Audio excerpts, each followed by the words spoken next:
Justice retired शायक उस्मानी साहब ने हमें ज्वाइन कर लिया, उनसे मजीद बात करते हैं। जस्टिस साहब, बहुत शुक्रिया आपके वक्त का। सर, ये किस तरह देख रहे हैं आप सारा सिनेरियो और ऐसी टाइमिंग जब ये लीक सामने आई हैं और जो नाम सामने आ रहे हैं, इस सिचुएशन पर आप क्या कहेंगे?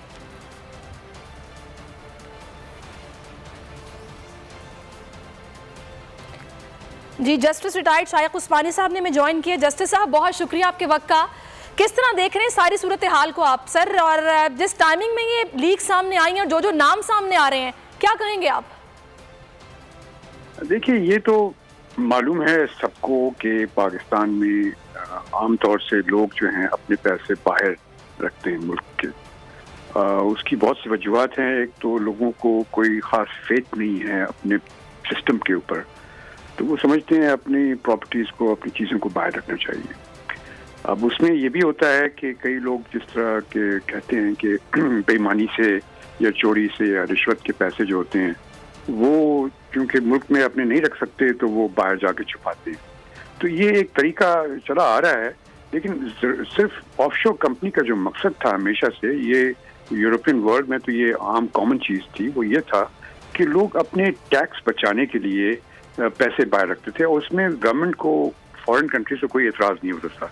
लेकिन चूंकि हमारे मुल्क में सिस्टम कुछ ऐसा है कि लोग समझते हैं कि मुल्क से बाहर पैसा जाता है, चोरी वाला पैसा, इस वजह से ये प्रॉब्लम। अब ये जो सामने नाम आए हैं, तो इसमें अभी तक तो मैं देख रहा हूँ जो टीवी पर कोई 5-6 जो जाने पहचाने नाम भी हैं और कुछ फौजियों के नाम भी आ रहे हैं।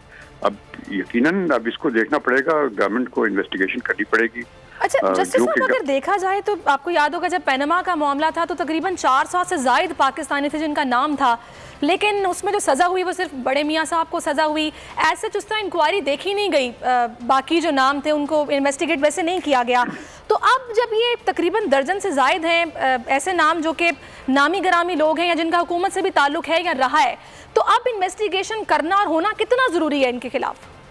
नहीं, बहुत ज़रूरी है, क्योंकि अब तो एक स्टैब्लिश हो गया ना प्रिंसिपल के जो इस किस्म की हरकत करेगा उसके खिलाफ कार्रवाई होगी। आप मिस्टर ने बताया कि शरीफ फैमिली और दूसरे लोगों के खिलाफ कार्रवाई हुई है, तो अब उसके बाद ये एक प्रेसिडेंस जब बन गई तो अब इनको यकीनन इनके खिलाफ कार्रवाई करनी पड़ेगी, इन्वेस्टिगेशन करनी पड़ेगी और FIA के थ्रू करेंगे या जो लोग के गवर्नमेंट में हैं उनको नैब के थ्रू करेंगे, किस तरह से करेंगे।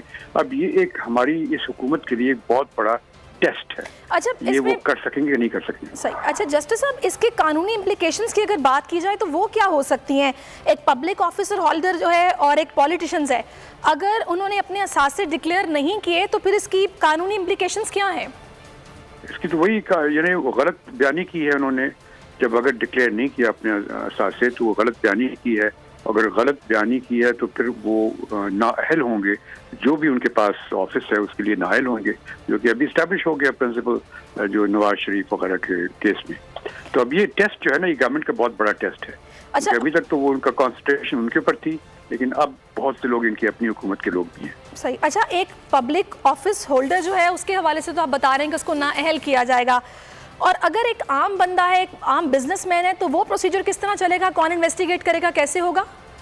वो तो FIA करेगी, जो कि एक नॉर्मल तरीका है कि वो देखेगी कि ये पैसे कैसे आए और कैसे गए, उस पर टैक्स दिया गया कि नहीं दिया गया या कोई किस तरीके से चोरी किया। वो तो एक FIA की इन्वेस्टिगेशन है, नॉर्मल एक्टिविटी जो हमारे मुल्क में होती रहती है लोगों के। अब वो उनके खिलाफ वो शुरू हो जाएगी कार्रवाई। वो एक उसमें इतना प्रॉब्लम नहीं। प्रॉब्लम तो ये है कि जो ऑफिस होल्डर्स हैं उनका प्रॉब्लम है। सही। और आपकी नज़र में कितना बड़ा स्कैंडल हो सकता है? अभी तो जब आएंगे फैक्ट्स एंड फिगर्स आएंगे कि कितने पैसे उनके कंपनीज में हैं और कितने पैसे यहाँ से गए हैं, तो जब वो सामने आएंगे तो उसके बाद ही पता चलेगा। लेकिन प्रिंसिपल स्टैब्लिश हो गया कि अगर कोई ऐसा करता है तो वो नाअहल है ऑफिस, पब्लिक ऑफिस के लिए। ये प्रिंसिपल तो स्टैब्लिश हो चुका है। अच्छा, ये बताइएगा कि जैसे हमारे मुल्क में कानून है, क्योंकि ऑफशोर कंपनी जैसे आपने कहा कि यूरोप में तो बहुत कॉमन है क्योंकि टैक्स बचाने के लिए की जाती है, लेकिन हमारे मुल्क में इस हवाले से कोई कानून मौजूद है? क्योंकि जब पैनामा पेपर सामने आए थे उस वक्त इस हवाले से कार्रवाई नजर में आई थी और एक आध शख्स के खिलाफ कार्रवाई हुई थी, तो क्या मुल्क में कानून मौजूद है इनके खिलाफ कार्रवाई करने के लिए? नहीं, हमारे मुल्क में तो मनी लॉन्ड्रिंग का कानून तो पास हो गया, पहले नहीं था लेकिन अब तो पास हो गया मनी लॉन्ड्रिंग का कानून, और उसके तहत यकीनन कार्रवाई हो सकती है। सर मनी लॉन्ड्रिंग के जुमरे में आ जाता है ये, मतलब अगर जी बिल्कुल बिल्कुल मनी लॉन्ड्रिंग हुई ना, जो कि अगर आप पैसे मुल्क से बाहर भेजते हैं और छुपा के भेजते हैं तो मनी लॉन्ड्रिंग हुई। तो सर यूरोप में तो ये दहशतगर्दी से बड़ा जुर्म है मनी लॉन्ड्रिंग का, वहां पर फिर इजीली कैसे कर लिया जाता है ये सब कुछ? वहाँ पे देखिए, वहाँ पे एक ये बिजनेस एक्टिविटी है। मैं कई लोगों को जानता हूँ यूरोप में जो कि उन्होंने कंपनीज बनाई हुई हैं गंजी आइलैंड में, इधर उधर हर जगह पर बनाई हुई है। वो बिजनेस करते हैं, वो ओवरलुक करती है गवर्नमेंट, उसको एक्सेप्ट करती है और उसके खिलाफ कोई कार्रवाई नहीं होती। उनके यहाँ तो सही है, लेकिन हमारे मुल्क में जो कि सिस्टम दूसरा है और यहाँ पे बेईमानियां चोरी ज्यादा होती है, इस वजह से उनके खिलाफ कार्रवाई होती है। अब प्रेसिडेंट भी सेट हो गया जब भी नवाज शरीफ की वजह से। अच्छा सर, लेट्स अज्यूम अगर कोई इलेक्शन लड़ने जा रहा है, पब्लिक वो ऑफिस होल्डर बनने जा रहा है, वो अपने असास से डिक्लेयर करता है इलेक्शन कमीशन ऑफ पाकिस्तान में और वहां वो इस चीज को मेंशन कर देता है अगर, तो क्या उसके बाद वो चीज लीगल हो जाती है? देखिए, अगर वो मेंशन कर देता है तो वो नाअहल नहीं होगा, क्योंकि जो प्रॉब्लम यहाँ पर है वो गलत बयानी का प्रॉब्लम है। अगर आप गलत बयानी करते हैं तो फिर आप नाअहल हो जाते हैं। अगर आपने डिक्लेयर कर दिया और हालांकि वो कानूनी तौर पे सही ना हो तो आपके खिलाफ FIA नॉर्मल इंक्वायरी करेगी और नॉर्मल जो कानूनी कार्रवाई वो आपके खिलाफ। सादिक अमीन वाला जो एक क्लॉज है वो उस पर लागू नहीं हो पाएगा, आप ये कह रहे हैं? नहीं, उस पर लागू नहीं है। जी हाँ, जी नहीं। अच्छा, इसमें जस्टिस साहब ये भी बताएगा कि एक तो हमारे यहाँ एक तासुर है कि ऑफशोर कंपनी का होना दैट मीन्स कि कोई इलीगल एक्टिविटी है या फिर वो बंदा गिल्टी है। मैं इस पर्सपेक्टिव में आपसे पूछना चाहती हूँ कि ये आवाम को समझाने के लिए भी ज़रूरी है, क्योंकि आप कानून जानते हैं, ये क्या इसको इलीगल एक्टिविटी कहा जा सकता है या फिर वो बंदा गिल्टी हो सकता है या फिर नहीं, ये लीगल भी है? नहीं, देखिए, सिर्फ ऑफशोर कंपनी इस्टेब्लिश करना तो इलीगल एक्ट नहीं है। अगर आपने एक कंपनी बनाई है, $1 की कंपनी बना दी या £1 की कंपनी बना दी और उसको नाम उसका रख दिया और उसमें कोई आपने एक्टिविटी नहीं की किसी टाइप की, ना कोई पैसे आए, ना कोई पैसे गए, ना कोई इन्वेस्टमेंट हुई, फिर तो वो इलीगल एक्टिविटी नहीं है। वो एक गलत तरीका है यकीनन है, लेकिन उसके खिलाफ कार्रवाई नहीं होती। तरीन साहब जो कह रहे हैं, शौकत तरीन साहब की जो मेरी जो ऑफशोर कंपनियां हैं इसके तो अकाउंट भी नहीं खुले थे, इसमें तो ट्रांजैक्शंस भी नहीं हुई, सिर्फ ऑफशोर कंपनियां बनाई गई थी, अभी इनके अकाउंट्स भी नहीं खोले गए। आपको लगता है ये लॉजिकल एक पॉइंट ऑफ व्यू हो सकता है इनका, या दुरुस्त माना जा सकता है ये? अब वो तो इन्वेस्टिगेशन जब होगी तो पता चलेगा कि ये सही कह रहे हैं कि अगर ये साबित हो जाता है हाँ उनका अकाउंट नहीं खुला था, तब ये एक्सेप्टेबल है ये? हाँ, तब उस सूरत में उनके खिलाफ ये सादिक अमीन वाली बात नहीं होगी। बाकी दूसरी कार्रवाई जो है प्रोसीजरल कार्रवाई वो यकीन हो सकती है। अच्छा, और दूसरा जस्टिस साहब, एक मेंशन करना, जैसे कि पब्लिक ऑफिस होल्डर्स की बात हो रही है कि जब एसेट्स डिक्लेयर किए तो मेंशन किया, और एक लीगल होना, ये दोनों अलग चीजें हैं। जी बिल्कुल बिल्कुल सही है। सही। अच्छा, मतलब अगर आप डिक्लेयर कर देते हैं, आपने बता दिया, तो उसका मतलब आप नाअहल नहीं हो सकते। अब आया वो इलीगल थी या लीगल थी, ये बात की बात इन्वेस्टिगेशन में पता चलेगा। हाँ, वो इन्वेस्टिगेशन होगी, इंक्वायरी होगी, अगर वो गलत साबित होता है तो उसके खिलाफ जो सजा होगी वो उनको होगी सजा। अच्छा, इसमें एक चीज़ ये भी है जिसपे हम देखते हैं कि अपोजिशन काफ़ी सवालात उठाती है। सिराजुल हक साहब को बार बार बात करते देखा गया है कि भाई बाकियों के खिलाफ तहकीकात क्यों नहीं हुई, तो ये तो वक्त की जिम्मेदारी है। जी बिल्कुल, ये तो करना चाहिए था, मुझे वक्त तो करना चाहिए था, लेकिन हमने ये देखा कि जो कार्रवाई हुई है वो सिर्फ पॉलिटिकल अपोनेंट के खिलाफ हुई है, आम तौर से जनरली मुल्क में नहीं हुई है। अब मैं देख रहा हूँ कि लिस्ट में कुछ जनरल्स का नाम भी आए हुए हैं और अली कुली खान का भी मैंने नाम देखा और बहुत से दूसरे देखे। तो अब ये यकीनन एक फिक्र लम्हा है गवर्नमेंट के लिए कि अब उनको करना पड़ेगा, कोई ना कोई कार्रवाई शुरू करनी पड़ेगी इस पर। ठीक, हमारे साथ मौजूद रहेगा जमील फारूकी साहब ने भी हमें ज्वाइन किया, अमीर अब्बास ने भी हमें ज्वाइन कर लिया। अमीर अब्बास साहब, नाम सामने आना शुरू हो गए, आप एक एक करके नाम सामने आ रहे हैं, हुकूमती भी है, अपोजिशन भी है, क्या कहेंगे सर, क्या मुश्किलात इनको आने वाले वक्तों में फेस करनी पड़ सकती हैं? मेरा ख्याल है ये आप कह सकते हैं कि इस साल के आखिरी क्वार्टर की एक बहुत बड़ी ख़बर है, और इमरान खान साहब की काबीना के 3 वज़ीर, जिसमें उनके वज़ीर ख़जाना मोहर सलाई साहब बेचारे अभी अभी वज़ीर बने थे और सर मुंडवाते ही उनके ओले पड़ गए, और इसके अलावा खुसरो बख्तियार साहब जो हैं उनके अहले खाना का कहा जा रहा है, अब अहले खाना से मुराद उनकी अहलिया हैं या वैसे उनके भाई जो हैं वो भी इस वक्त वज़ीर ख़जाना है पंजाब के, उनका जिक्र है या कौन है, मज़ीद तफसीलात खैर इसमें आएंगी। इसी तरह से इसहाक डार साहब के बेटे, तो अपोजिशन का इस दफ़ा नाम सिर्फ एक ही सामने आया है, 2 बल्कि, एक साहबजादे अली डार हैं और दूसरा शर्जील मेमन साहब का नाम है। जैसे जस्टिस साहब भी फरमा रहे थे और जो एक्सपर्ट्स हैं टैक्स अफेयर्स के और फाइनेंशियल अफेयर्स के, वो ये समझते हैं कि ऑफशोर कंपनी बनाना बजाते खुद शायद जुर्म या गलत नहीं है। ऑफशोर कंपनी किस मकसद के लिए बनाई गई है, क्या एक पब्लिक ऑफिस होल्डर ने ऑफशोर कंपनी को डिक्लेयर किया या नहीं किया अपने एसेट्स के अंदर, जैसे इस वक्त जो लोग काबीना में हैं, और क्या ये लूटी हुई दौलत को मास्किंग करने के लिए, शील्ड करने के लिए बनाई गई थी या इसके पीछे कोई और मकसद था। तो ये वो चीज़ें हैं जिससे इंटेंट ज़ाहिर होगी। जब इंटेंट ज़ाहिर होगी तो फिर हम ये कह सकते हैं कि ये गलत है या सही है। लेकिन जो पब्लिक ऑफिस होल्डर है उसके ऊपर सीधा सीधा एक सवाल तो उठता है कि उसने इसको डिक्लेयर किया था अपने एसेट्स पे या नहीं डिक्लेयर किया। जो कंसीलमेंट ऑफ एसेट्स है, ये तो दुनिया में समझें कि कंसीलमेंट ऑफ एसेट्स तो ना काबिल मुआफ़ी जुर्म है। अगर आपने अपने एसेट्स को छुपाया, आप तो फारिग, बस फुस, अब आपके कोई बका नहीं है बाकी। तो अब ये जो 4-5 लोग हैं, इन्होंने अपने एसेट्स के अंदर डिक्लेयर किया या नहीं। अच्छा, फैसल वाडा साहब जो हैं उनका तो ऑलरेडी एक इशू चल रहा है, लेकिन इमरान खान साहब के वो इतने राज दुलारे हैं और इमरान खान साहब की आंखों के वो तारे हैं कि उन्होंने उनको जब उनकी नाअहली देखी तो उन्होंने वहाँ से बचाने के लिए उनको कौमी असम्बली से हटा के फौरी तौर पे सेनेटर बनवा दिया और फिर 100 प्याज भी खा लिए, 100 जूते भी खा लिए। यानी वो तोहमत अपनी जगह पर है, उसकी जगह पे जो ज़िमनी इलेक्शन हुआ कराची के अंदर, वो ज़िमनी इलेक्शन भी तरीके इंसाफ हार गई और बदतरीन तरीके से हार गई। तो अब फैसल वाडा साहब का नाम एक बार फिर सामने आना सही। मेरे ख्याल में सबसे इस वक्त दिलचस्प जो है वो हमें इमरान खान साहब का रिएक्शन देखना होगा। देखिए सारिश और सलमान, आप जरा वापस जाएं आज से 5.5 साल पीछे। अमीर अब्बास, ये बात जो मैंने पहले भी 1-2 बार दोहराई है, मैं फिर से ये बात सोच रही हूँ, बल्कि मैं सवाल ये जमील आपसे कर लेती हूँ कि अभी हम लोगों ने देखा है कि पनामा में भी बहुत सारे नाम थे, 400 से ज़ायद पाकिस्तानी थे जिनकी ऑफशोर कंपनीज बताई गई थी, लेकिन चंद थे जिनको हदफ बनाया गया। इस दफ़ा ये कितना है और आपको क्या लगता है कि इस दफ़ा इस स्कैंडल में जो नाम अब तक सामने आए हैं उनमें सबसे बड़ा हदफ कौन सा हो सकता है? ये मैं जस्टिस साहब से तो सवाल नहीं कर सकती, जर्नलिस्ट से ज़रूर कर सकती हूँ, इसलिए मैं आपसे पूछ रही हूँ। देखिए, सबसे पहले तो हमें इस चीज़ को एनालाइज कर लेना चाहिए कि ऑफशोर कंपनी होती क्या है। अगर आप इसकी इंटरनेशनल डेफिनेशन किसी भी अच्छी डिक्शनरी में पढ़ें तो वो कहता है कि an offshore company is defined as a company that is incorporated in a jurisdiction that is other than where beneficial owner resides.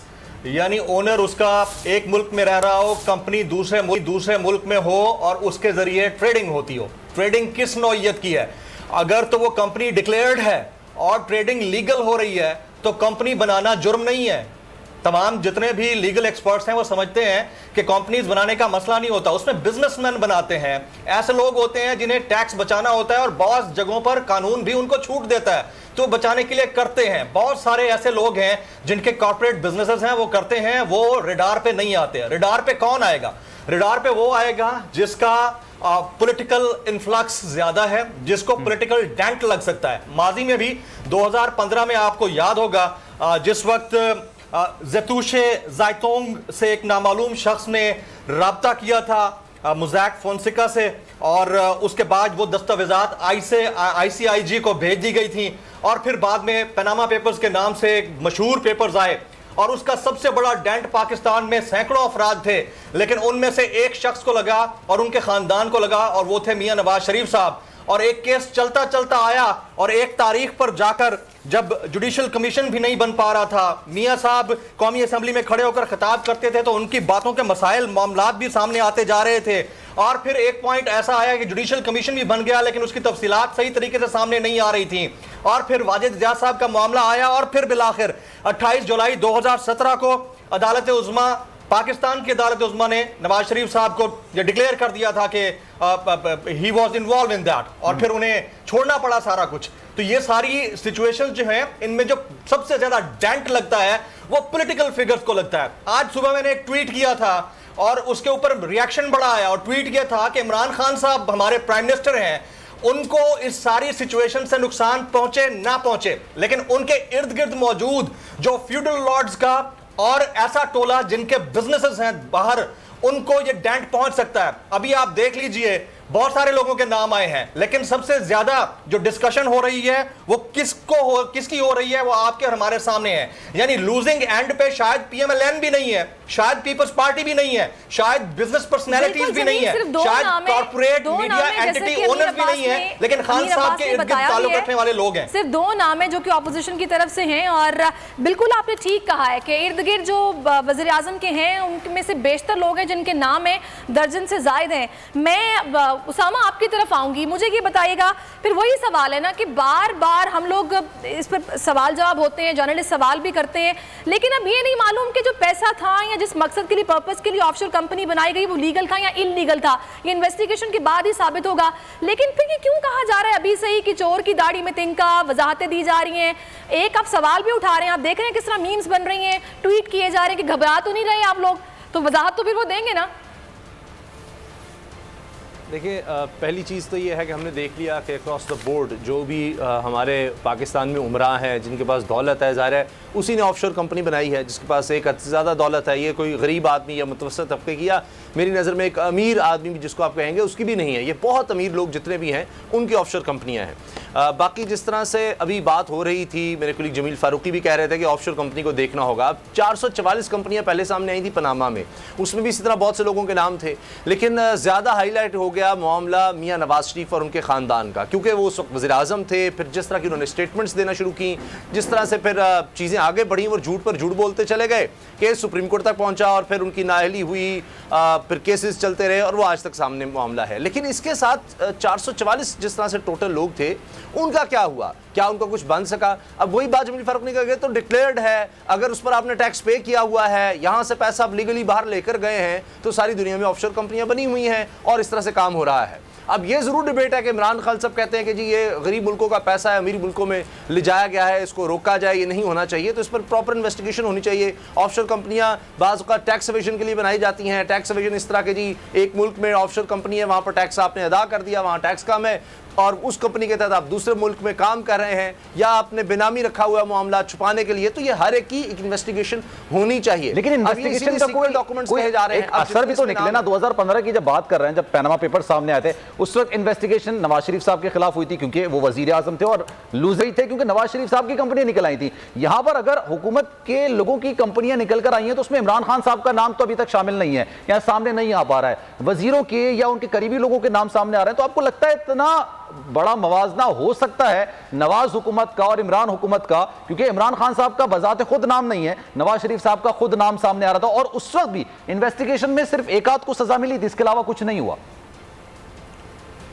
एक तो ये कि इमरान खान साहब का जाहिर है कि एक हवा बनाने की कोशिश हुई थी, सोशल मीडिया पर बहुत ज़्यादा बात हुई, फिर आपने देखा कि ट्वीट्स किस तरह के होने लग गए, फिर नवाज शरीफ साहब का बयान क्या इनका एहतसाब होगा, इस तरह की बातें होने लगीं, और फिर ये खबर भी आई कि जी ज़बान पार्क का कोई एड्रेस भी है और इमरान खान साहब का एड्रेस जैसा ही है, उसकी भी एक ऑफशोर कंपनी है, और वो चीज़ें भी, तो उससे शुक्र शुबात तो हुए थे। जाहिर है कि अब इमरान खान साहब इसमें क्लीन होकर आ गए कि जिनकी तो कोई नहीं है, लेकिन आप देखें जिनकी हैं वो इलेक्टेबल्स कहे जाते हैं, वो एक सियासी तौर पर एक ख़ानदान कहे जाते हैं, वही जिसको आप अशराफिया कहते हैं, वही लोग हैं। और इमरान खान साहब की काबीना में उनकी भरमार, ऐसा थोड़ी है कि वो लोग आए नहीं या वो इलेक्ट नहीं हुए या उन्होंने वोट नहीं लिए, उनके बगैर क्या इमरान खान साहब आज हुकूमत में होते? हो ही नहीं सकता था।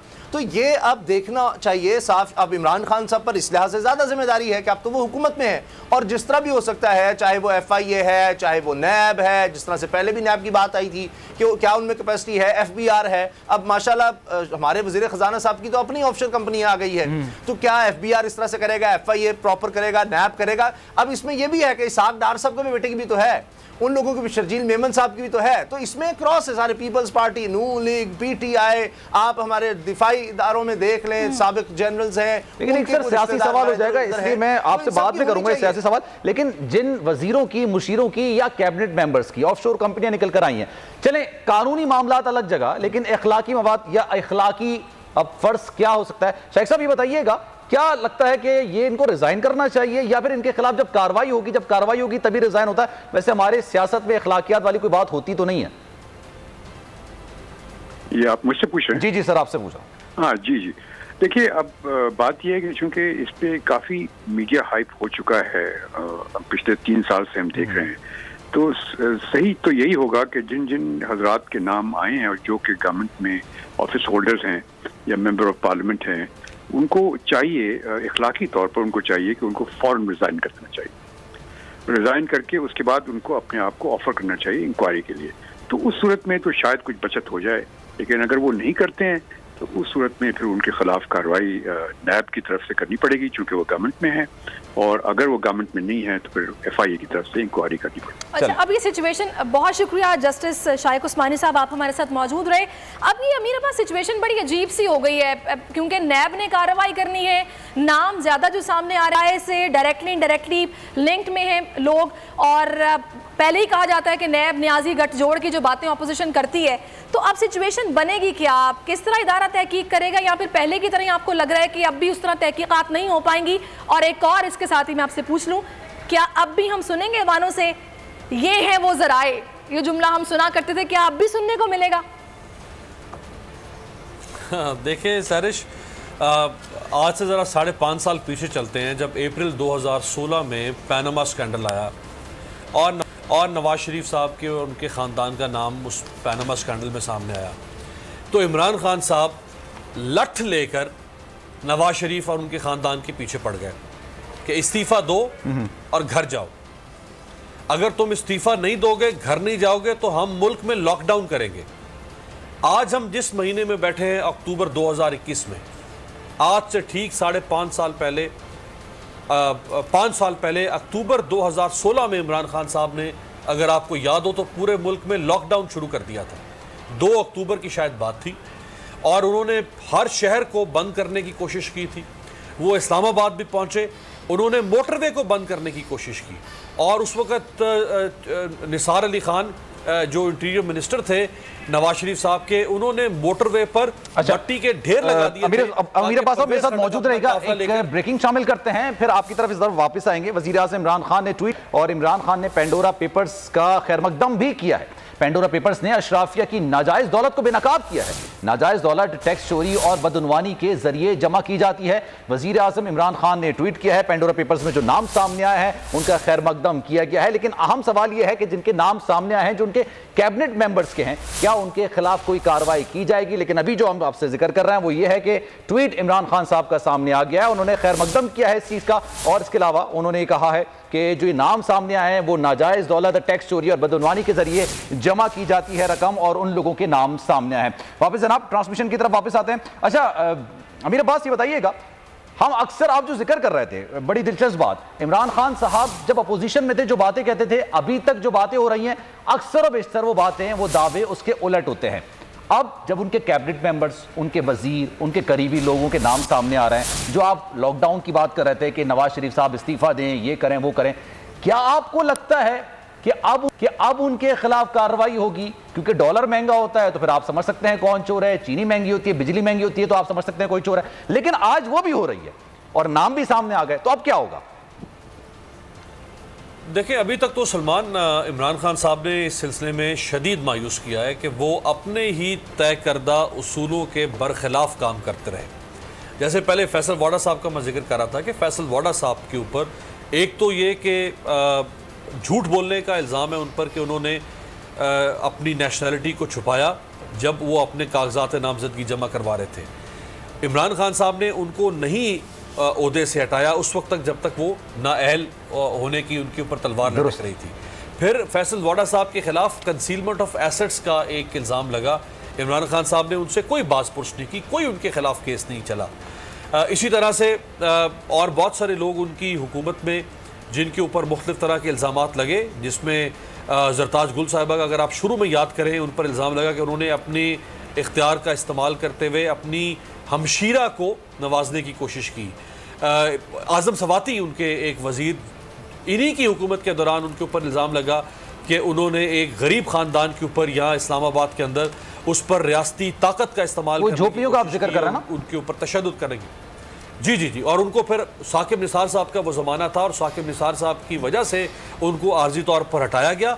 जैसे ही साकिब निसार साहब रिटायर हुए, इमरान खान साहब ने वापस ला के आज़म सवाती साहब को वजारत पे और काबीना में शामिल कर लिया। इस तरह अगर आप उनके दौरे में आरात की तफसील पर जाएँ तो हम तो फिर पंडोरा पेपर्स पे बात ही नहीं कर सकेंगे। इमरान खान साहब के दौरे में आपके ऊपर ही सारी रात गुजर जाएगी माशाल्लाह, इतने दौरे में आते हैं। अच्छा वैसे अमीर अब्बास को भी वेरी ऑनेस्ट, मैं अभी की जब भी इस तरह ट्रांसमिशंस होती थी और पॉलिटिकली सिनेरियो पे बात होती थी तो कहते थे भी एक ही बयानियां है और एक ही बात है जो बार बार की जाती है अपोजिशन की तरफ से।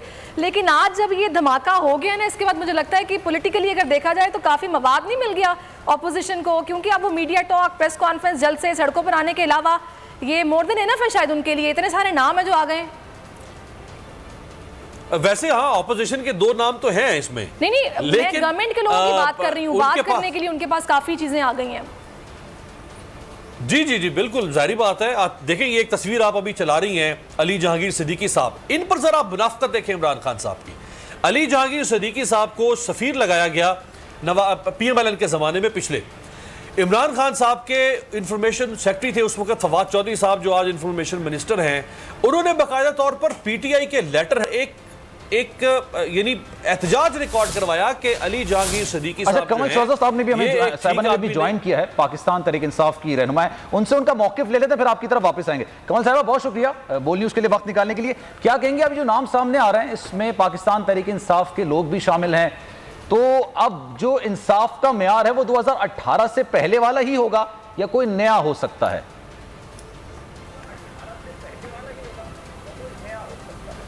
जी बिस्मिल्लाहिर्रहमानिर्रहीम। मैं पहले तो मीडिया को बहुत मुबारकबाद पेश करती हूँ कि अब काफ़ी दिनों के लिए आपके पास बड़ा अच्छा टॉपिक आ गया है और मुझे भी बड़ी खुशी महसूस हो रही है कि कुछ दिनों के लिए हमारी भी जान छूट जाएगी, क्योंकि जब सारे इस तरफ लग जाएंगे और पाकिस्तान में और तो कोई मसले मसाइल है नहीं।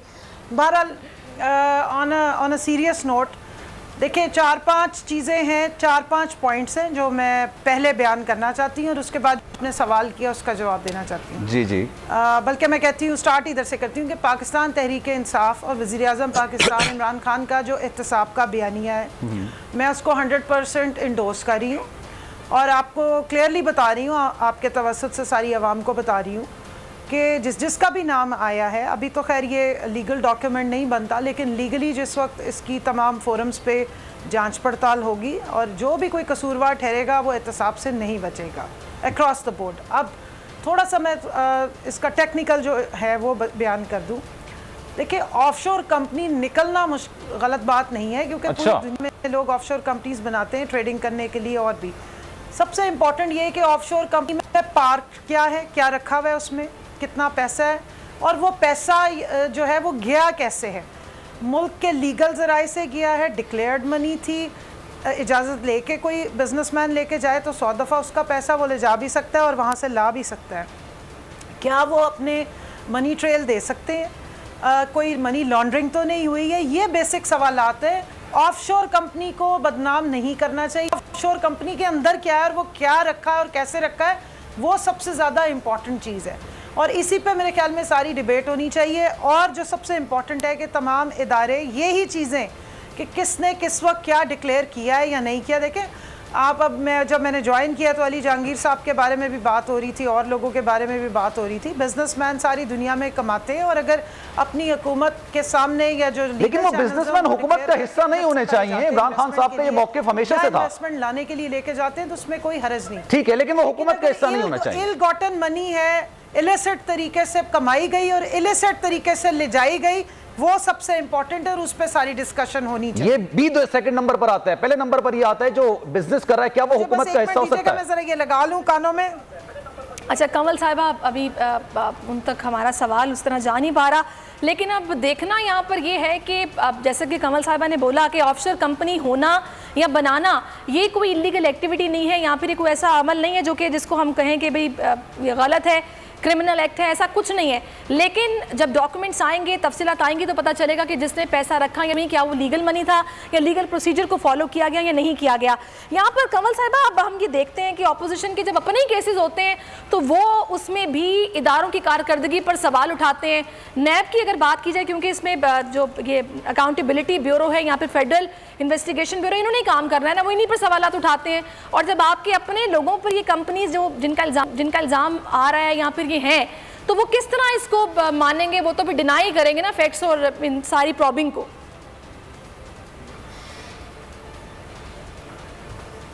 जी कमल साहिबा, कितने अरसे तक कर लेंगे? 2 साल और कर लेंगे, आप भी इधर ही हैं, हम भी इधर ही हैं। जी आवाज आ रही है आपको? जी जी आ रही है आवाज आपकी। आवाज आ रही है? जी जी आ रही आवाज। अच्छा, मैं सिर्फ इतना कह रही हूँ कि कितना अर्सा डिनाई कर देंगे, 1 साल कर लेंगे, 2 साल कर लेंगे, लेकिन आप भी इधर हैं, ये एजेंसीज भी इधर ही हैं।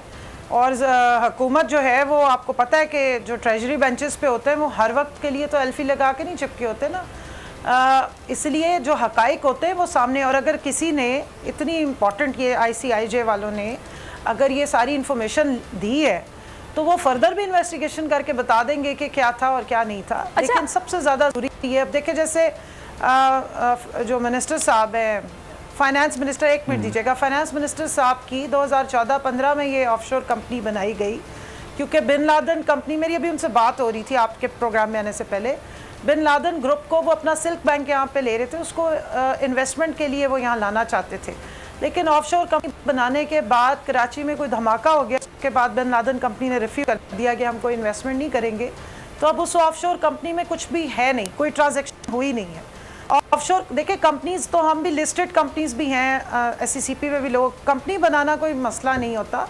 बेसिकली ये कि कंपनी बनाई किस वजह से थी, किस पैसे को क्या रखा गया, और अगर पैसा रखा गया वहाँ पे पार्क्ड क्या है और वो किस तरह आया है, किन जराए से आया है, आप उनके मनी सोर्सेज या ट्रेल्स दे सकते हैं या नहीं दे सकते। कमल साहब, very sorry to interrupt you, क्योंकि अभी तो ये अनफोल्डिंग स्टोरी है, जी अभी तो पेंडोरा बॉक्स खुला है। ये शौकत साहब की जो लॉजिक है ये सबने सुनी है, उनकी वजाहत को देखा गया है, बिल्कुल आप ठीक कह रही हैं। लेकिन यहाँ पर सवाल अब ये उठता है कि आज जैसे कि फवाद साहब ने भी बोला कि वज़ीर-ए-आज़म के बयानिए को तक़वियत मिलेगी इन पेंडोरा लीक्स के आने के बाद, यहाँ पर हम ये आपसे एश्योरेंस लेना चाह रहे हैं कि वज़ीर-ए-आज़म जिन्होंने ये कहा था कि एहतसाब मैं अपने घर से शुरू करूँगा या अपनी जमात से शुरू करूँगा, क्या वो लोग जो उनके इर्द गिर्द के जिनके नाम इसमें आ रहे हैं, क्या ये जांच होगी कि क्या उन्होंने हलफ लेते वक्त यहाँ पर इलेक्शन कमीशन में तफसीलात जमा करवाते वक्त असासों की डिक्लेयर किया या नहीं?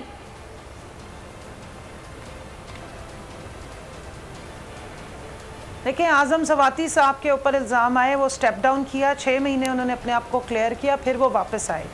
अलीम खान साहब यही जो ऑफशोर कंपनी का नाम आ रहा है, इसी के सिलसिले में 6 महीने जेल भुगत के वापस आ चुके हैं। सप्तान साहब बेचारे 6 महीने वो भी नैब की कस्टडी में रहे और अपने आप को क्लियर किया तो बाहर आए।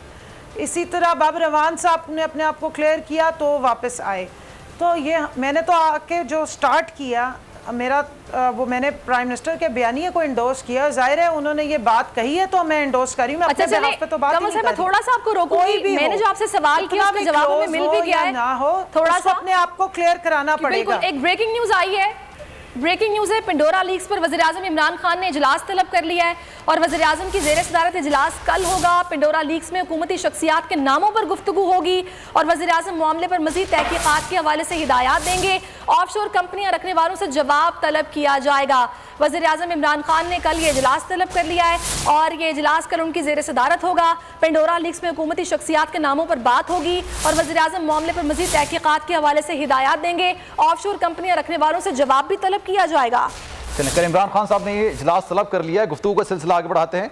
जमील फारूकी साहब, ये बताइएगा कि हम पहले देखते थे 2018 से पहले मैंने इमरान खान साहब के बहुत जलसे कवर किए। उस वक्त इमरान खान साहब ये कहते थे जो बिजनेस करता है उसको हुकूमत का हिस्सा होना ही नहीं चाहिए, और वो मिसाल बड़ी अच्छी देते थे। वो मिसाल ही देते थे, फर्ज करें एक इलाके से सड़क बननी है, वो बिजनेसमैन है वहाँ का, वो तो अब उसी तरफ बनाएगा जहां पर उसकी अपनी जमीनें होंगी, तो उससे फायदा उसको बराह रास्त होगा। हुकूमत में वो बंदा होना ही नहीं चाहिए जिसका बिजनेस है। लेकिन 2018 के बाद से शायद सूरत हाल काफी तब्दील हो गई है या इंसाफ का मेयार भी तब्दील हो गया है। अब ऑफशोर कंपनी जायज है या नहीं है, किस तरह से ट्रांजैक्शन की गई है नहीं की गई, कमल साहब कह रही है ये सब चीजें देखनी पड़ेंगी। आप क्या कहते हैं सर इस पे? देखें, कंवल शौजब साहबा ने बड़ी तफसील से इस पर बात कर ली है, लेकिन मैं 3-4 बड़े इंपॉर्टेंट जो सवालात रेज होते हैं उन पर बात करने से पहले अभी ICIJ ने एक ट्वीट किया है। ICIJ कहता है कि when he became prime minister, referring to Imran Khan, promised a new era in Pakistan free of corruption, but the Pandora Papers reveals that key members of Khan's inner circle have secretly owned an array of companies and trusts holding millions of dollars of hidden wealth. ICIJ एक international consortium of investigative journalist है, उनके Twitter handle से ये tweet होता है। आपको लगता है कि ये न्यूज़ डिलीवरेंस का इदारा है या तहकीक करके पेपर्स जारी करने का इदारा है या ओपिनियन बिल्ड करने का इदारा है? मतलब मेरे लिए बड़े अचंभे की बात है, मैंने पहले इस तरह का ट्वीट उनके हैंडल से नहीं पढ़ा है। अब 3-4 सवालात हैं। पहला सवाल यह है कि क्या अपोजिशन इस सारी सिचुएशन के ऊपर वावेला करेगी? आज की अपोजिशन में और 2015 की अपोजिशन में फर्क क्या है? उस वक्त के प्राइम मिनिस्टर के ऊपर क्या चार्जेस थे, आज के प्राइम मिनिस्टर के ऊपर क्या चार्जेस हैं? और मैं बड़े बावसूख जराए के साथ आपके साथ ये इंफॉर्मेशन रख रहा हूं कि इमरान खान साहब की टीम के अंदर जो भी लोग बिजनेस ओरिएंटेड इलेक्टेबल्स थे वो बाय हुक और क्रुक उनकी कैबिनेट के मेंबर्स थे, हैं और आज तक टिल डेट मौजूद हैं। But prime minister Pakistan Imran Khan is not happy with them. मैं बड़े बावसूख जराए से यह बात आपके सामने रख रहा हूं, चाहे वो खुसरो बख्तियार साहब हो, चाहे शौकत तरीन साहब हो, चाहे अलीम खान साहब हो, चाहे इसके अलावा जिन जिन के नाम आए हैं जो उनके प्रॉपरली वही ग्रास रूट लेवल से उठने वाले पॉलिटिशियंस नहीं थे, उनसे वो हैप्पी नहीं थे क्योंकि उनको एक हंग पार्लियामान चलाना है। उन्होंने उठक बैठक लगाए रखा, उनको अपने इर्द गिर्द रखे रखा। आज जिस अंदाज से उन्होंने इस चीज को अप्रिशिएट किया है, तो मैं ये भी तवक्को रख रहा हूं कि आने वाले चंद दिन में आप इसके ऊपर रिजल्ट्स देखेंगे। कंवल साहिबा इसके ऊपर यकीनन बताएंगी कि वो रिजल्ट्स ला सकते हैं, नहीं ला सकते, इन्वेस्टिगेशन हो सकती है, नहीं हो सकती है। अब अपोजिशन वावेला करेगी या नहीं करेगी? ये अपोजिशन वो अपोजिशन है जो 11 जमातों को एक साथ नहीं बिठा सकी। ये अपोजिशन वो अपोजिशन है जो डेडलाइन देती है, आपस में बैठ नहीं पाती। 11 में से 2 जमातें वैसे निकल गई, एक जमात के 3 धड़े बन गए, उनकी आपस में बातें नहीं बन पा रही। आपको लगता है कि इसहाक डार के बेटे का नाम आ रहा है, उनकी दीगर एक साहब है उनका नाम आ रहा है पीएमएलएन के, वो अपने लोगों के नाम आने के बावजूद भी इस हुकूमत के इर्द गिर्द मौजूद लोगों के ऊपर बात करेंगे, तो बहुत बड़ा क्वेश्चन मार्क होगा। इमरान खान कार्रवाई करेंगे या नहीं करेंगे ये सवाल है, मुझे लगता है कि वो जरूर करेंगे, लेकिन माजी के जो डबल स्टैंडर्ड्स हैं और हिदायत भी देंगे। मैं जमील आपकी तरफ वापस आऊंगी, हमें ब्रेकिंग न्यूज भी साथ साथ शामिल करनी है। वफाकी वज़ीर फवाद चौधरी रसमल सामने आ गया है। फवाद चौधरी ने ट्वीट किया है और कहा है कि पिंडोरा लीग से नवाज जरदारी करप्शन के मजीद पुरत सामने आए हैं और शर्जील मेमन और इसहाक डार के बेटे अली डार जो नवाज शरीफ के दामाद भी हैं कि अपनी कोई हैसियत नहीं, ये नवाज शरीफ और जरदारी के पैसों के पहरेदार हैं। कौम ने पहले पैनमा और अब पिंडोरा में इनके चेहरों से नकाब उतरता देखा। वजीर मनसूबाबंदी असद उमर ने ट्वीट किया कि पिंडोरा पेपर से वाजे हो गया कि नाम नहाद महफूज पनागाहों में लूटी गई रकम रखने की इजाज़त है। वाजे होता है तरक्की पजीर ममालिक से लूटी गई दौलत को कैसे छुपाया जाता है। ये दुनिया की बड़ी आबादी को गरीब और आलमी तबाही का बाइस बनाता है। चलें आगे बढ़ते हैं। ये अमीर अब्बास साहब, आप ये जमील से हम बात कर रहे थे, जमील फारूकी साहब से, तुसी खामखा में घबरा रहे हो, ठंड रखो, कार्रवाई होगी। इनकी बात का मतलब ये था कि मतलब कार्रवाई होगी, परेशान होने की बात नहीं है। आप क्यों परेशान हो रहे हैं इतना? कार्रवाई करेंगे, इमरान खान साहब करेंगे, बिल्कुल करेंगे, समझते हैं आप? जी सलमान, देखिए उन्होंने ट्वीट फौरी तौर पे की है, उनका एक रिएक्शन आया, अच्छी बात है। ऐसा नहीं है कि वो बिल्कुल खामोश हो गए। उन्होंने कहा कि जो लोग हमारी हुकूमत के इसमें शामिल हैं हम उनके खिलाफ कार्रवाई करेंगे। लेकिन सवाल ये है कि नवाज शरीफ साहब से उन्होंने कहा था कि आप इस्तीफ़ा दें, तो कम से कम उनको इस ट्वीट के साथ अपने जो उनकी काबीना के 3 वज़रा हैं उन वज़रा से वजारत का कलमदान तो वापस लेना चाहिए ना, जब तक वो अपने आप को क्लियर नहीं करते। अब इसके लाख हुज्जतें दलाइल हुकूमत के लोग करेंगे, कंवल साहिबा बैठी हैं, वो इसके लाख एक्सक्यूजेस दे सकती हैं, लेकिन ये वजारत तो वैसे भी तब्दील होती रहती है सर, वैसे मसले की बात थोड़ी है। वजारत तब्दील करने में क्या मसला है? नहीं, लेकिन देखिए ना, एक मॉरली, चूंकि उन्होंने खुद एक बेंचमार्क रखा था ना कि आपके पास अगर ओहदा है, कोई पब्लिक ऑफिस होल्ड कर रहे हैं, तो आप उस ऑफिस से उस ओहदे से हट जाएं ताकि आपके खिलाफ जो इन्वेस्टिगेशन है वो बड़ी क्लैरिटी के साथ हो सके। अच्छा, आजम सवाती साहब की बात की कंवल साहिबा ने, तो आजम सवाती साहब के खिलाफ एक GIT बनी थी, उस GIT ने आजम सवाती साहब को गिल्टी डिक्लेयर किया था और वो GIT सुप्रीम कोर्ट में साकिब निसार साहब की कोर्ट में जमा हुई थी। मैं उस वक्त उस कोर्ट रूम में मौजूद था, कोर्ट रूम नंबर 1 में, और साकिब निसार साहब ने कहा था कि इस GIT की रोशनी में इनके खिलाफ मुकदमा दर्ज किया जाए। और उन्होंने IG उस वक्त जान मोहम्मद जो थे IG इस्लामाबाद, उनको इन्फ्लुएंस के साथ तबादला करवाया था। ये सारी बातें GIT में मौजूद थी, लेकिन जैसे साकिब निसार साहब अपने ओहदे से हटे, आजम सवाती साहब का मामला हुकूमत ने गोल कर दिया। सही। अच्छा, तो ये कुछ कॉन्ट्रडिक्शंस हैं। अच्छा, अलीम खान साहब ने एक ट्वीट कर दी है। अलीम खान साहब ने आपकी तरफ में आऊंगा, बिल्कुल आऊंगा सर, आप पहले उनकी बात कंप्लीट होने दें, बात कंप्लीट होने दें। अलीम खान के साहब की बात करने दें। जी सर। हाँ, अलीम खान साहब ने अपनी, देखे ना, जो वजाहत होती है उसको ये कहते हैं, ऐसे वजाहत आनी चाहिए ना। उन्होंने ट्वीट किया कि अल्हम्दुलिल्लाह, नथिंग टू हाइड, कोई कुछ भी छुपाने की जरूरत नहीं है। This company was declared in all my assets declarations in FBR and Election Commission for last 15 years. तो उन्होंने कह दिया कि भाई 15 साल से ये डिक्लेयर है. सो मामला बाजारन जो है वो मुतमईन कर रहे हैं वो लोगों को. तो अगर किसी के पास वजाहत है तो वैसी वजाहत सामने आनी चाहिए. इसमें सही साहब के लिए क्रॉस द बोर्ड की जो वो बात करते थे उसका असल टेस्ट अब होगा.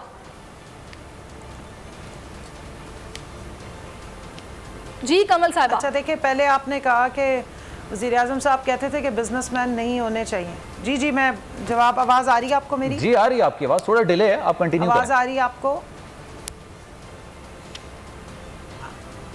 अच्छा, मैं सिर्फ इतना कह रही हूँ कि देखें, अल्हम्दुलिल्लाह वज़ीर-ए-आज़म का ना नाम आया है, ना उनकी कोई कंपनी आई है, और अल्लाह का शुक्र है उनका कोई बिजनेस भी नहीं है. 3 साल हुकूमत में है, चाहते तो 50 फैक्ट्रियाँ लगवा सकते थे, नहीं लगवाई ना. तो वो अपनी बात पे कायम है. जहाँ तक टेक्नोक्रेट्स को हायर करना या वजारतें देना, उसके लिए ज़ाहिर है अगर मैं किसी फील्ड की एक्सपर्ट हूँ तो तभी मेरा तजर्बा बनेगा ना. अब अगर मेरा एक्सपर्टीज़ है ही नहीं है तो मैं किस तरह आके किसी चीज़ में काम करूँगी, तो वो एक अलग चीज़ है.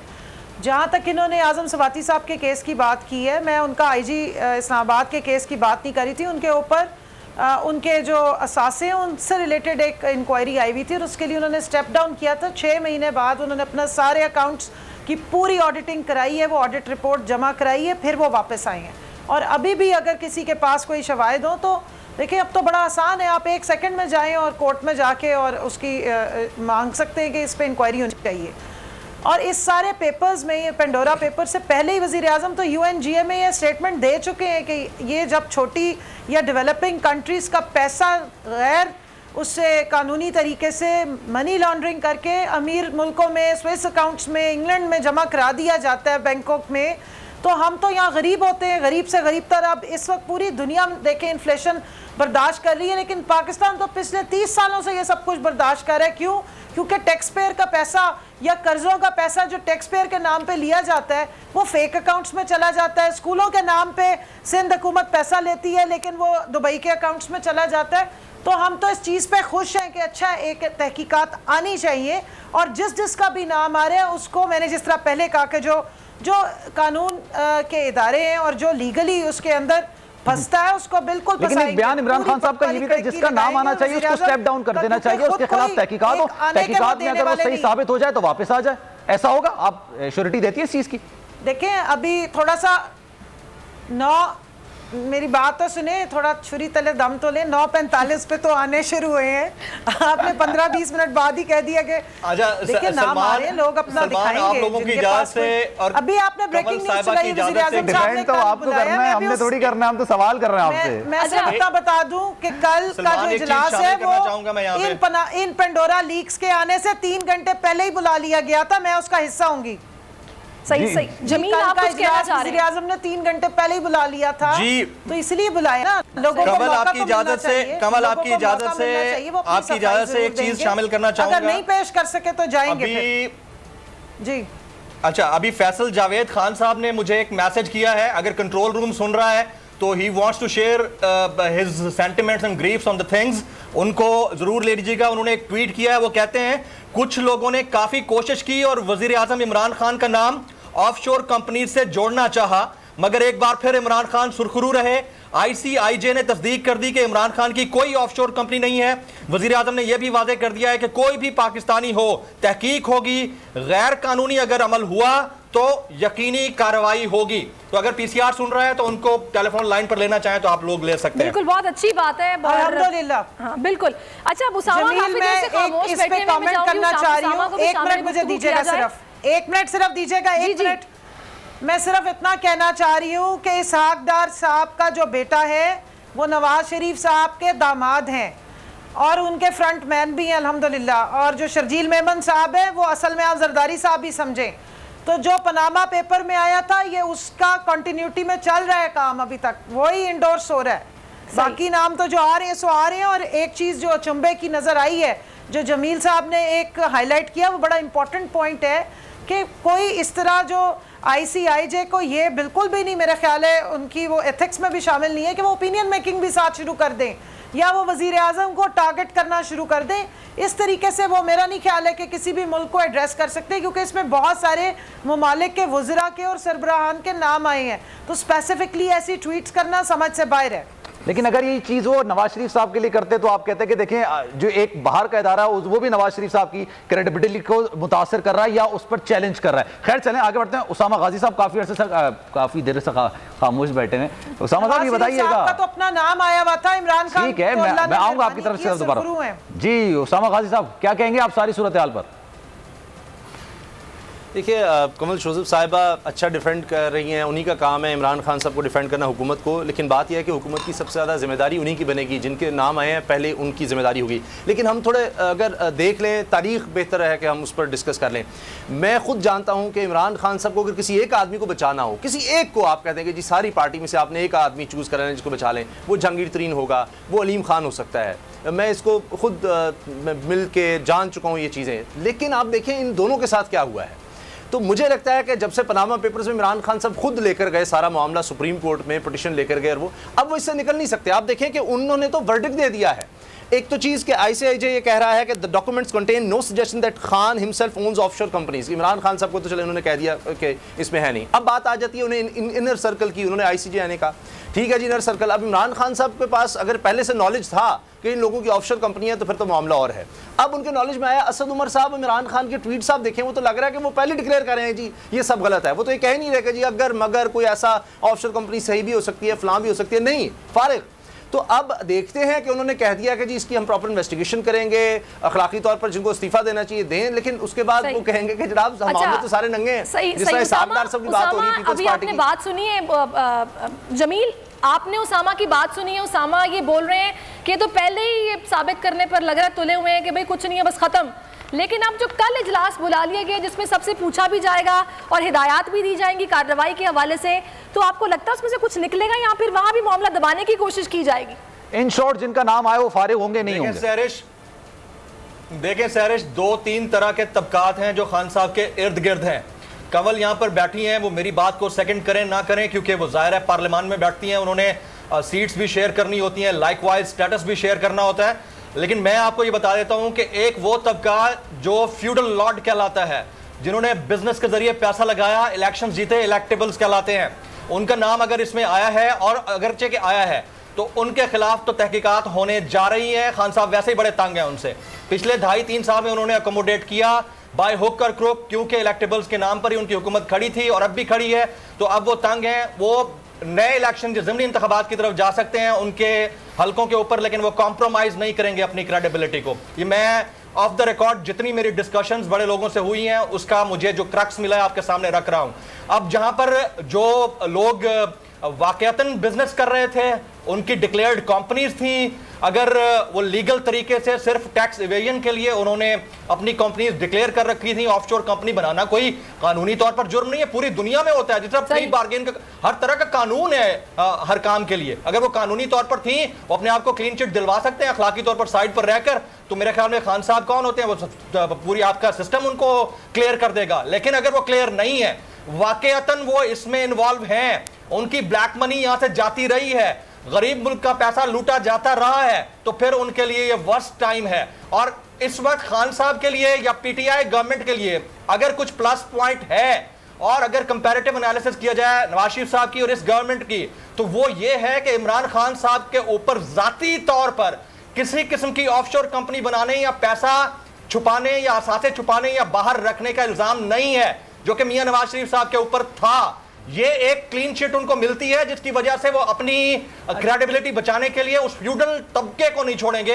ये मैं आपको बता दूं, पहले जो होता रहा है, फ्यूडल तबके को वो नहीं छोड़ेंगे। कमल साहिबा जो जमील ने सामने रखा है उसको आप किस तरह देख रही हैं? वो अब भी ये बोल रहे हैं कि इलेक्टेबल्स पर इमरान खान कॉम्प्रोमाइज नहीं करेंगे, आगे 2 साल के बाद इलेक्शन है।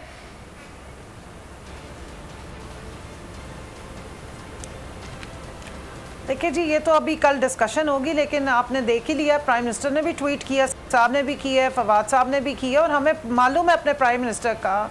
मुझे उनकी एग्जैक्टली मैं तो मतलब 15 साल की उम्र से लेके अब तक उनको देख रही हूँ और ऑब्जर्व कर रही हूँ, और वो बोलने से पहले हमें पता लग जाता है कि क्या कहने चाह रहे हैं। इस मामले पे जहाँ पे फाइनेंशियल करप्शन आ रही हो, प्राइम मिनिस्टर साहब की टॉलरेंस ज़ीरो है, ज़ीरो टॉलरेंस पे वो खड़े होते हैं। अपना हो पराया हो कोई भी हो, वो इस चीज़ पे बहुत ज़्यादा रूथलेसली अकाउंटेबिलिटी को मानते हैं। तो जिसका भी नाम आया है अगर उसमें हकाइक होंगे, जैसे अलीम खान साहब का अब नाम तो आया लेकिन उन्होंने पहले ही डिक्लेयर कर रखी है, शौकत तरीन साहब ने अब बता दिया है, बाकी भी अगर सेटिस्फाई कर सकेंगे तो ठीक है, नहीं कर सके तो फिर उनको जो ड्यू कोर्स है लॉ का वो करना पड़ेगा, भुगतना पड़ेगा, और उसके लिए वही तरीक़ेकार है कि स्टेप डाउन करें और अपने आप को जाके क्लियर करवाएं। क्लियर चिट मिल गई तो ठीक है, नहीं तो पाकिस्तान की जो अदालतें और जो आपका आइन और कानून कहता है उसके मुताबिक सजा मिलनी चाहिए और मिलेगी। अच्छा, अमीर अब्बास की बात अक्रॉस द बोर्ड। अच्छा, अमीर अब्बास से मैं सवाल करना चाहता हूं, फ्रंटमैन हो चाहे नवाज शरीफ का दामाद हो या कोई भी हो, ठीक है। अच्छा, एक अमीर अब्बास साहब सवाल ये है कि मुझे जहां तक याद पड़ता है इमरान खान साहब जब अपोजिशन में तो ये कहते थे कि ड्यूअल नेशनलिटी वाले को भी वजारत नहीं मिलनी चाहिए, जब उसके तमाम तर सारी चीजें वफादारियां दूसरे मुल्क से हैं तो पाकिस्तान में क्या कर सकता है। फिर पाकिस्तान में जब जाहिर सी बात है इमरान खान साहब की हुकूमत आई उसके बाद ड्यूअल नेशनलिटी के हवाले से नजरिया बिल्कुल तब्दील हो गया है, ऑफशोर कंपनियों के हवाले से तब्दील हो गया है बिल्कुल नजरिया कि भाई ऑफशोर कंपनी अगर लीगल है, जस्टिफाइड है तो ठीक है, पूरी दुनिया में होता है। पूरी दुनिया में तो बहुत सारी चीजें भी होती हैं, जैसे जमील फारूकी साहब कह रहे थे अकामा रखना भी जाहिर सी बात है ये चीज है कि वो दूसरे मुल्क में जो एक लीगल मामला इस वजह से रखा हुआ है, लेकिन जब एक एथिक्स की बात आती है तो इमरान खान साहब का पॉइंट ऑफ व्यू बहुत लीगल कि बिजनेसमैन होते हुए आप सियासत नहीं कर सकते, अकामा होते हुए आप सियासत नहीं कर सकते। क्या कहेंगे सर इस पर आप? बिल्कुल सही है, किसी हद तक उनके कॉल ऑफ फेल में हमें तजाद तो नज़र आता है, जो 2018 से पहले वो कहा करते थे और 2018 के बाद में कुछ फ़र्क तो है। अभी जैसे कमल फरमा रही थी कि एक्शन होगा, प्राइम मिनिस्टर खुद भी कह रहे हैं एक्शन होगा, लेकिन एक्शन तो आपको याद है खुसरो बख्तियार साहब का नाम जो चीनी स्कैंडल रिपोर्ट सामने आई थी शुगर मिल माफिया का, उसमें भी उनका नाम आया था। वो एक्शन कौन सा हुआ, वो स्टिल कैबिनेट में है। तो एक तो है कि वो रूटीन में आपने डाकखाने में ख़त डाल दिया है, वो तार अब चलेगी तो पहुँचेगी सो पहुँचेगी। तो एक तो है वो रूटीन की कार्रवाई। हमारी नैब की इस भी सूरत हाल सामने है, वो 4-5 साल से पहले वो केस कंक्लूड नहीं करता। आपका FIA है, बाकी इदारे वहाँ पे भी केसेस कंक्लूड नहीं होते। तो अब एक तो ये है कि आप 2 साल तक हुकूमत इनके खिलाफ को केसेस खोल देगी और 2 साल तक यही कहती रहेगी कि जी देखिए हमने तो केसेस खोल दिए, हमने तो फलां को भी केस खोल दिया, फलां का भी केस खोल दिया। लेकिन फौरी तौर पर प्राइम मिनिस्टर को अपने तय करदा उसूलों के मुताबिक जो करना चाहिए था कि वो अपने जो बाकी लोग हैं, जैसे फैसल वाडा मिनिस्टर नहीं है, लेकिन जो उनके फेडरल मिनिस्टर हैं उनको सबसे पहले उनको पब्लिक ऑफिस जो उनके पास है उससे तो उनको हटाए ना, ये तो उनके बस में है। जब तक वो साफ या साफ चली तहरीक इंसाफ चली, जब वो इंक्वायरी से इक्विट होते हैं तो उनको वापस एक छोड़ के 4 मिनिस्ट्रीज दे दें, ये तो प्राइम मिनिस्टर कर सकते हैं ना। और ये उनका अपना देखें ना, नवाज शरीफ के बारे में वो क्या कहते थे कि आप जब तक प्राइम मिनिस्टर हैं आपके खिलाफ इंक्वायरी नहीं हो सकती शफाफ, और वो बिल्कुल ठीक कहते थे। उस वक्त हम इमरान खान साहब की उस बात की तायद करते थे, हम ये खुद कहते थे कि इमरान खान बिल्कुल ठीक मुतालबा कर रहे हैं कि एक शख्स प्राइम मिनिस्टर भी हो, उसके खिलाफ इंक्वायरी भी हो रही हो, ये नहीं हो सकता, ये एक तजाद है। तो बाबा आज आपके 3 लोग फेडरल मिनिस्टर हो और ताकतवर फेडरल मिनिस्टर हो और आप उनकी इंक्वायरी करें तो फिर वही उसूल यहाँ पे भी लागू होता है ना। तो कम अज कम सबसे पहले ये रेमेडी तो वो देना कौन हो सकता है कल ये रेमेडी सामने आ जाए अमीर अब्बास, ये तो कल पता चलेगा ना। इजलासों के अभी जवाब यही दिया जा रहा है, कल इजलास तो हो लेने दें। अच्छा उसामा, मैं अगर आप मेरे से एग्री करें, मैं एक और हकीकत जिसकी बात करना चाह रही हूँ कि हमने ये देखा है कि जैसे कि अमीर अब्बास ने भी कहा कि केसेस खुल जाते हैं, केसेस स्टार्ट हो जाते हैं, लेकिन ऐसे नतीजा नहीं निकलता, कंक्लूजन तक नहीं आ पाते हैं। अब हमारे मुल्क में एक अलमिया है कि हम लोग परसेप्शन पे ज़्यादा तवज्जो देते हैं और हकाइक बहुत दूर पीछे रह जाते हैं। इस सारे मामले में आपको क्या लग रहा है, पॉलिटिकली क्या इसको इस्तेमाल किया जाएगा विक्टिमाइज़ करने के लिए, पॉलिटिकल पॉइंट स्कोरिंग के लिए सारे मामले को? नताइज जब आप इसके क्या देख रहे हैं, यहाँ पर ये बयानिया चलेगा, हकाइक पीछे रह जाएंगे? फ्रैंकली स्पीकिंग मुझे लगता है कि इसमें कुछ खास नहीं होने वाला। 444 लोगों के पनामे में नाम थे, आप देख लें आज तक क्या हो सका है, इसमें भी कोई इतना खास नहीं हो जाएगा। लेकिन एक चीज़ मैं अर्ज़ कर दूं कि देखिए इमरान खान साहब पर ज़्यादा जिम्मेदारी इसलिए है कि जी वो उन्होंने करप्शन खत्म करने का नारा लगाया था। बाकी जरदारी साहब के दौर में, नून लीग के दौर में तो करप्शन होती ही नहीं थी, उनको नजर ही नहीं आती थी, वहाँ कभी थी ही नहीं। 90 की दिहाई देख लें, ज़ियाउल हक साहब का दौर देख लें, वहाँ से ये पैसा सारा तब से शुरू हुआ। जरदारी साहब ने भी मोहतरमा बेनज़ीर भुट्टो को ये समझाया कि अब दौलत आ गई है, अब दौलत के बगैर कुछ नहीं हो सकता सियासत में। तो उनके दौर में तो कुछ नजर ही नहीं आता था। ये आप देख लें जो आज हम जाली सुनते हैं, ये सारे अकाउंट्स का मामला, ये नून लीग के दौर में केस रजिस्टर हुआ था FI की तरफ से। लेकिन जब FI को बताओ कि होना कुछ नहीं, हमारी ट्रांसफर हो जाएगी, तो किसी ने कुछ नहीं करना। तो उनका तो ये था ही नहीं मामला। नवाज शरीफ जरदारी साहब या उनके दौर का मामला ही नहीं था। मैं उन फिगर्स में जाता ही नहीं है जो तहरीक इंसाफ कहती है जी हमने जितने अरसे से नैब बना हुआ है उतना नहीं रिकवर हुआ जितना 3 साल में रिकवर हो गया, या एंटी करप्शन ने उतना रिकवर कर दिया, वो छोड़ दें। अब बात ये होती है कि इमरान खान साहब, मैं उनको डिफेंड नहीं कर रहा, लेकिन मामला यह है कि जहांगीर तरीन को फिर ले आए। उनको तो आज भी जहांगीर तरीन की जरूरत है, आज भी उनको अलीम खान साहब की सबसे ज्यादा जरूरत है, लेकिन आज देखें वो फ्रंट लाइन पर आपको नहीं नजर आते। किस तरह से चलने हैं, अदालतें मौजूद हैं, अगर वहां से जमानतें होती हैं, इमरान खान साहब कहते हैं मेरा मसले में 500 बंदों को लटका दूं। अब मसला यह है कि उसके बाद तो अदालतों में जाना है, मामला इन्वेस्टिगेशन में जाना है, पुलिस में ठीक, हाँ रिफॉर्म्स ये नहीं कर सके, इदारों को ठीक नहीं कर सके, बेहतर नहीं कर सके, इंसाफ फराहमी में अगर हुकूमत की नाकामी है बिल्कुल ठीक है वो आप उस पर डालें। लेकिन अभी देखिए बात अलीम खान साहब ने साफ कह दिया मेरी डिक्लेयर्ड है, तो आप उनसे कैसे इस्तीफा मांग लें? सियासी इंप्लीकेशंस की बात करें ना तो खासतौर पर अकाउंटेबिलिटी के इदारों पर इतने सवाल उठ जाते हैं कि यहाँ पर वो केस जो कि साफ नजर आ रहा था कि ओपन एंड शट केस है, उस केस से भी लोग बच के निकल जाते हैं और उल्टा वो लोग मजीद पॉपुलर बन के बाहर आ जाते हैं। इदारों पे भी तो सवाल आ जाता है ना फिर। बिल्कुल सही है, और इसीलिए देखिए कि वो तो बड़ा मशहूर जुमला सुप्रीम कोर्ट की तरफ से रिमार्क्स है कि नैब जो है वो तो दफन हो चुका।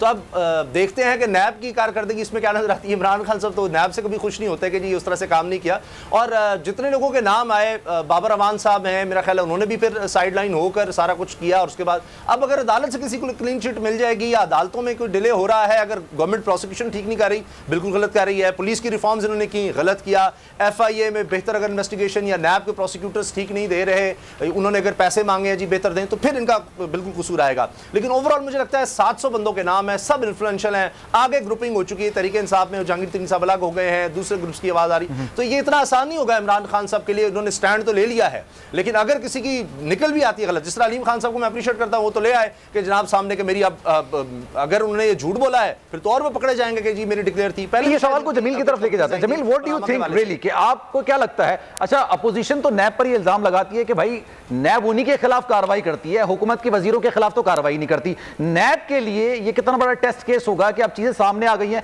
तो आप इनके खिलाफ कार्रवाई करें। दूसरा, इमरान खान साहब ने हमेशा ये नारा लगाया है कि अकाउंटेबिलिटी होनी चाहिए, शफाफियत होनी चाहिए, इंसाफ होना चाहिए। उनकी जमात का नाम तहरीक इंसाफ होना चाहिए। तो क्या उनके लिए एक मामला ये नहीं होगा कि उनके जो वजीरों के नाम आए हैं वो खुद नैब को कहें कि आप इनके खिलाफ कार्रवाई करें और देखें अगर ये सही है तो ठीक है, मेरी कैबिनेट में मोस्ट वेलकम, नहीं सही है तो इनके खिलाफ कार्रवाई की जाए?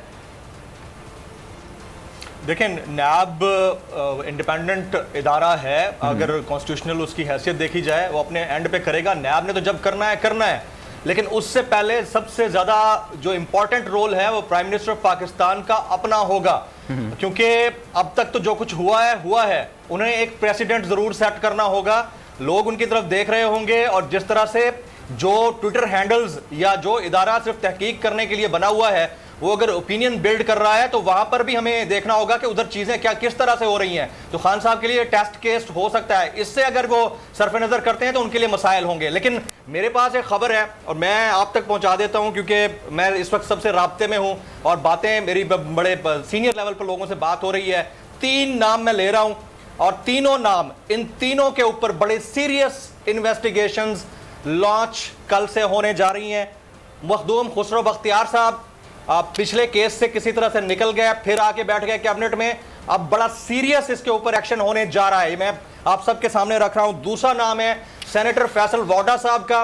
वाडा साहब के हवाले से आपके सामने दोहरी शरीयत का मामला आया, उसके बाद मिनिस्ट्री गई, सेनेटर बन गए, उनको क्लीन चिट मिलती रही, लेकिन अब क्लीन चिट शायद मुश्किल है कि उनको मिले। तीसरा, मौशी पॉलिसियों से शदीद नाला prime minister of Pakistan Imran Khan अब एक मरतबा फिर वजीर खजाना हटाने का कुछ दिनों में ऐलान कर सकते हैं। शौकत तरीन साहब इज इन फ्लक्स। शौकत तरीन साहब सोर्स बताता नहीं है, लेकिन अगर आप थोड़ा सा इशारा दे देंगे तो जरा ऑथेंटिकेशन हो जाएगी, जरा ज्यादा लोग यकीन करेंगे और तस्दीक भी हो जाएगी। मैं अपना सोर्स नहीं बताऊंगा, लेकिन ये जरूर बताऊंगा कि अब खान साहब की टीम के जो कोर मेंबर्स हैं including Kawal Shahzeb and rest of the people, वो फ्रंट लाइन पे होंगे, क्योंकि अगला 1 साल कम से कम वो दोबारा गलियों में जाने की पोजीशन में आने के लिए करेंगे। उन्हें बाय हुक और क्रुक ये प्रेसिडेंट सेट करना है, और इसके लिए जो मेरे पास इंफॉर्मेशन है, ये 3 नाम इस वक्त सीरियस फ्लक्स में है। कल से इनके ऊपर काम शुरू होता हुआ आपको नजर आएगा। चलिए, बड़ी ब्रेकिंग आपने दी है। खुसरो बख्तियार पहले किसी तरीके से बच गए थे, वापस आए थे, लेकिन अब उनके खिलाफ दोबारा से कार्रवाई का आगाज शायद हो जाएगा, ये आपकी खबर है, बड़ी खबर सामने आ रही है। फैसल वावडा उनका नाम सामने लिया जा रहा है। मुखालफिन की जानिब से, अपोजिशन की जानिब से उनके नाम को काफी उछाला गया, लेकिन फिर हमने देखा कि उनकी वजारत वापस ली गई, फिर उनको सेनेटर बनाया गया। ये सारे मामला देखने में आए। अब उनके खिलाफ भी कार्रवाई होगी, ये भी खबर आपने दी है। और शौकत तरीन जो कि जिनकी 2 ऑफशोर कंपनियां उन्होंने तस्लीम भी किया है, उनके खिलाफ भी कार्रवाई होगी। मईशत की सूरत हाल से वजीर आज़म इमरान खान साहब खुश नजर नहीं आ रहे हैं। कमल साहब ये बताइएगा, एक बात है, ये ऑफशोर कंपनी और दूसरी शादी वाला मामला क्या है? जब तक सामने आती तभी इसको एक्सेप्ट किया जाता है। दूसरी शादी भी लीगल ही होती है, ऑफशोर कंपनी भी आप कह रही है लीगल ही है। ये आप लोगों की आपस में बात होती है कि पहले क्यों नहीं बताते कि भाई हमारी ऑफशोर कंपनी है, लीगल ही है?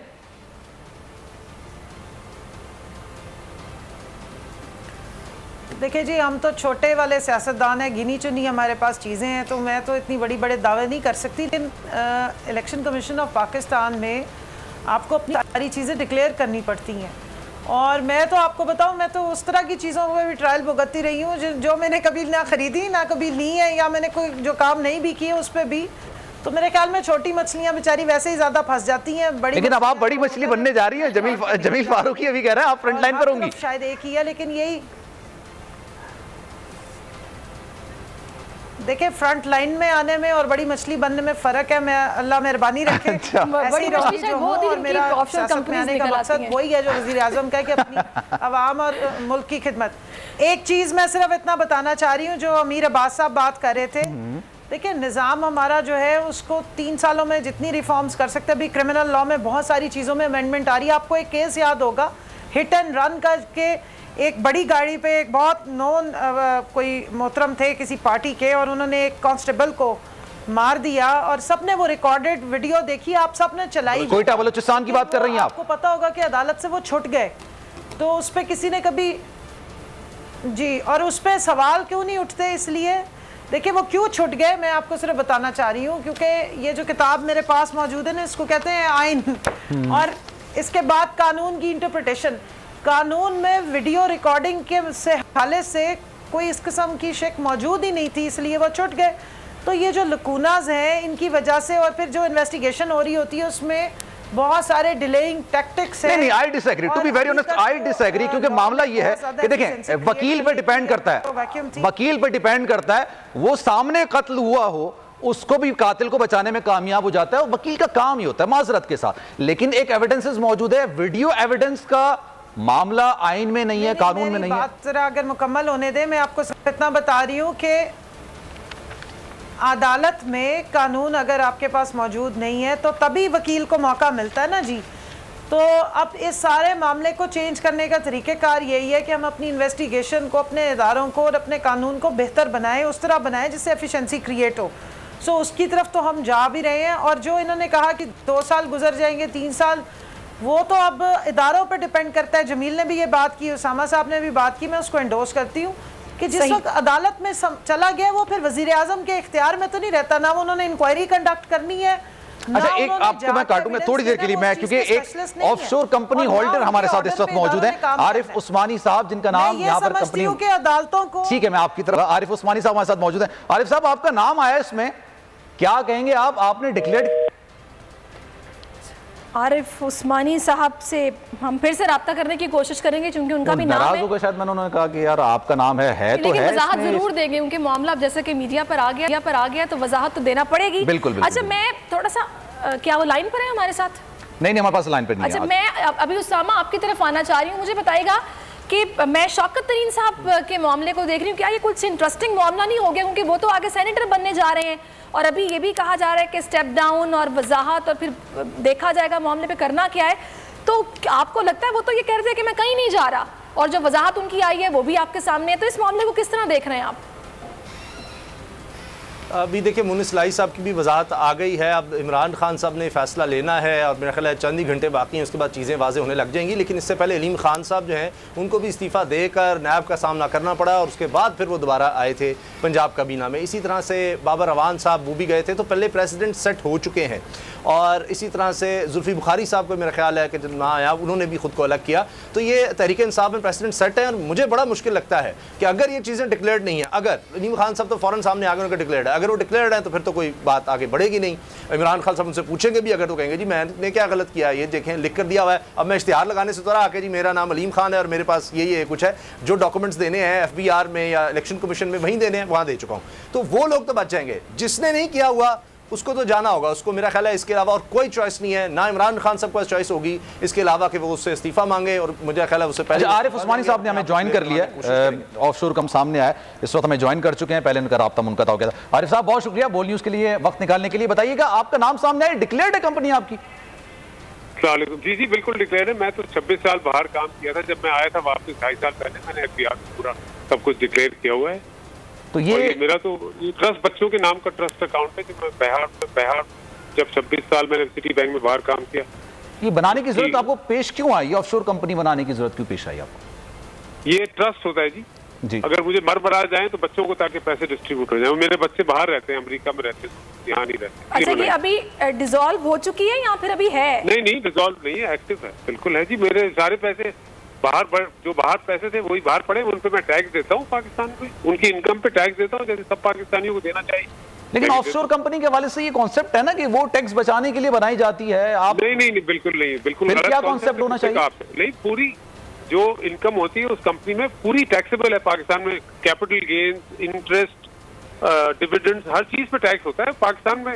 पहले जब आप आते हैं वापस तो 2 साल आपको छुट्टी होती है, उसके बाद इस साल से मैंने टैक्स दिया उसकी हर इनकम पे। अच्छा, इस वक्त आरिफ साहब ये भी बताएगा, क्योंकि कॉन्सेप्ट है ना आवाम के जहनों में कि शायद जिन्होंने ऑफशोर कंपनीज बनाई होती हैं, नहीं असल में ऑफशोर कंपनी उन लोगों के लिए, आपके दिमाग में उन लोगों के लिए होगा जिन्होंने पाकिस्तान से पैसे ले जाके बाहर कंपनीज बनाई। हमने तो बाहर ही कमाया, बाहर ही रखा है पैसा, यहाँ से एक देला नहीं गया, उसमें कभी गया नहीं है। ये इनकम टैक्स वाले चेक कर चुके हैं, मेरा नाम पहले भी आ चुका है और पहले भी मैं सब क्लैरिफिकेशन दे चुका हूँ, अब दोबारा दे देंगे।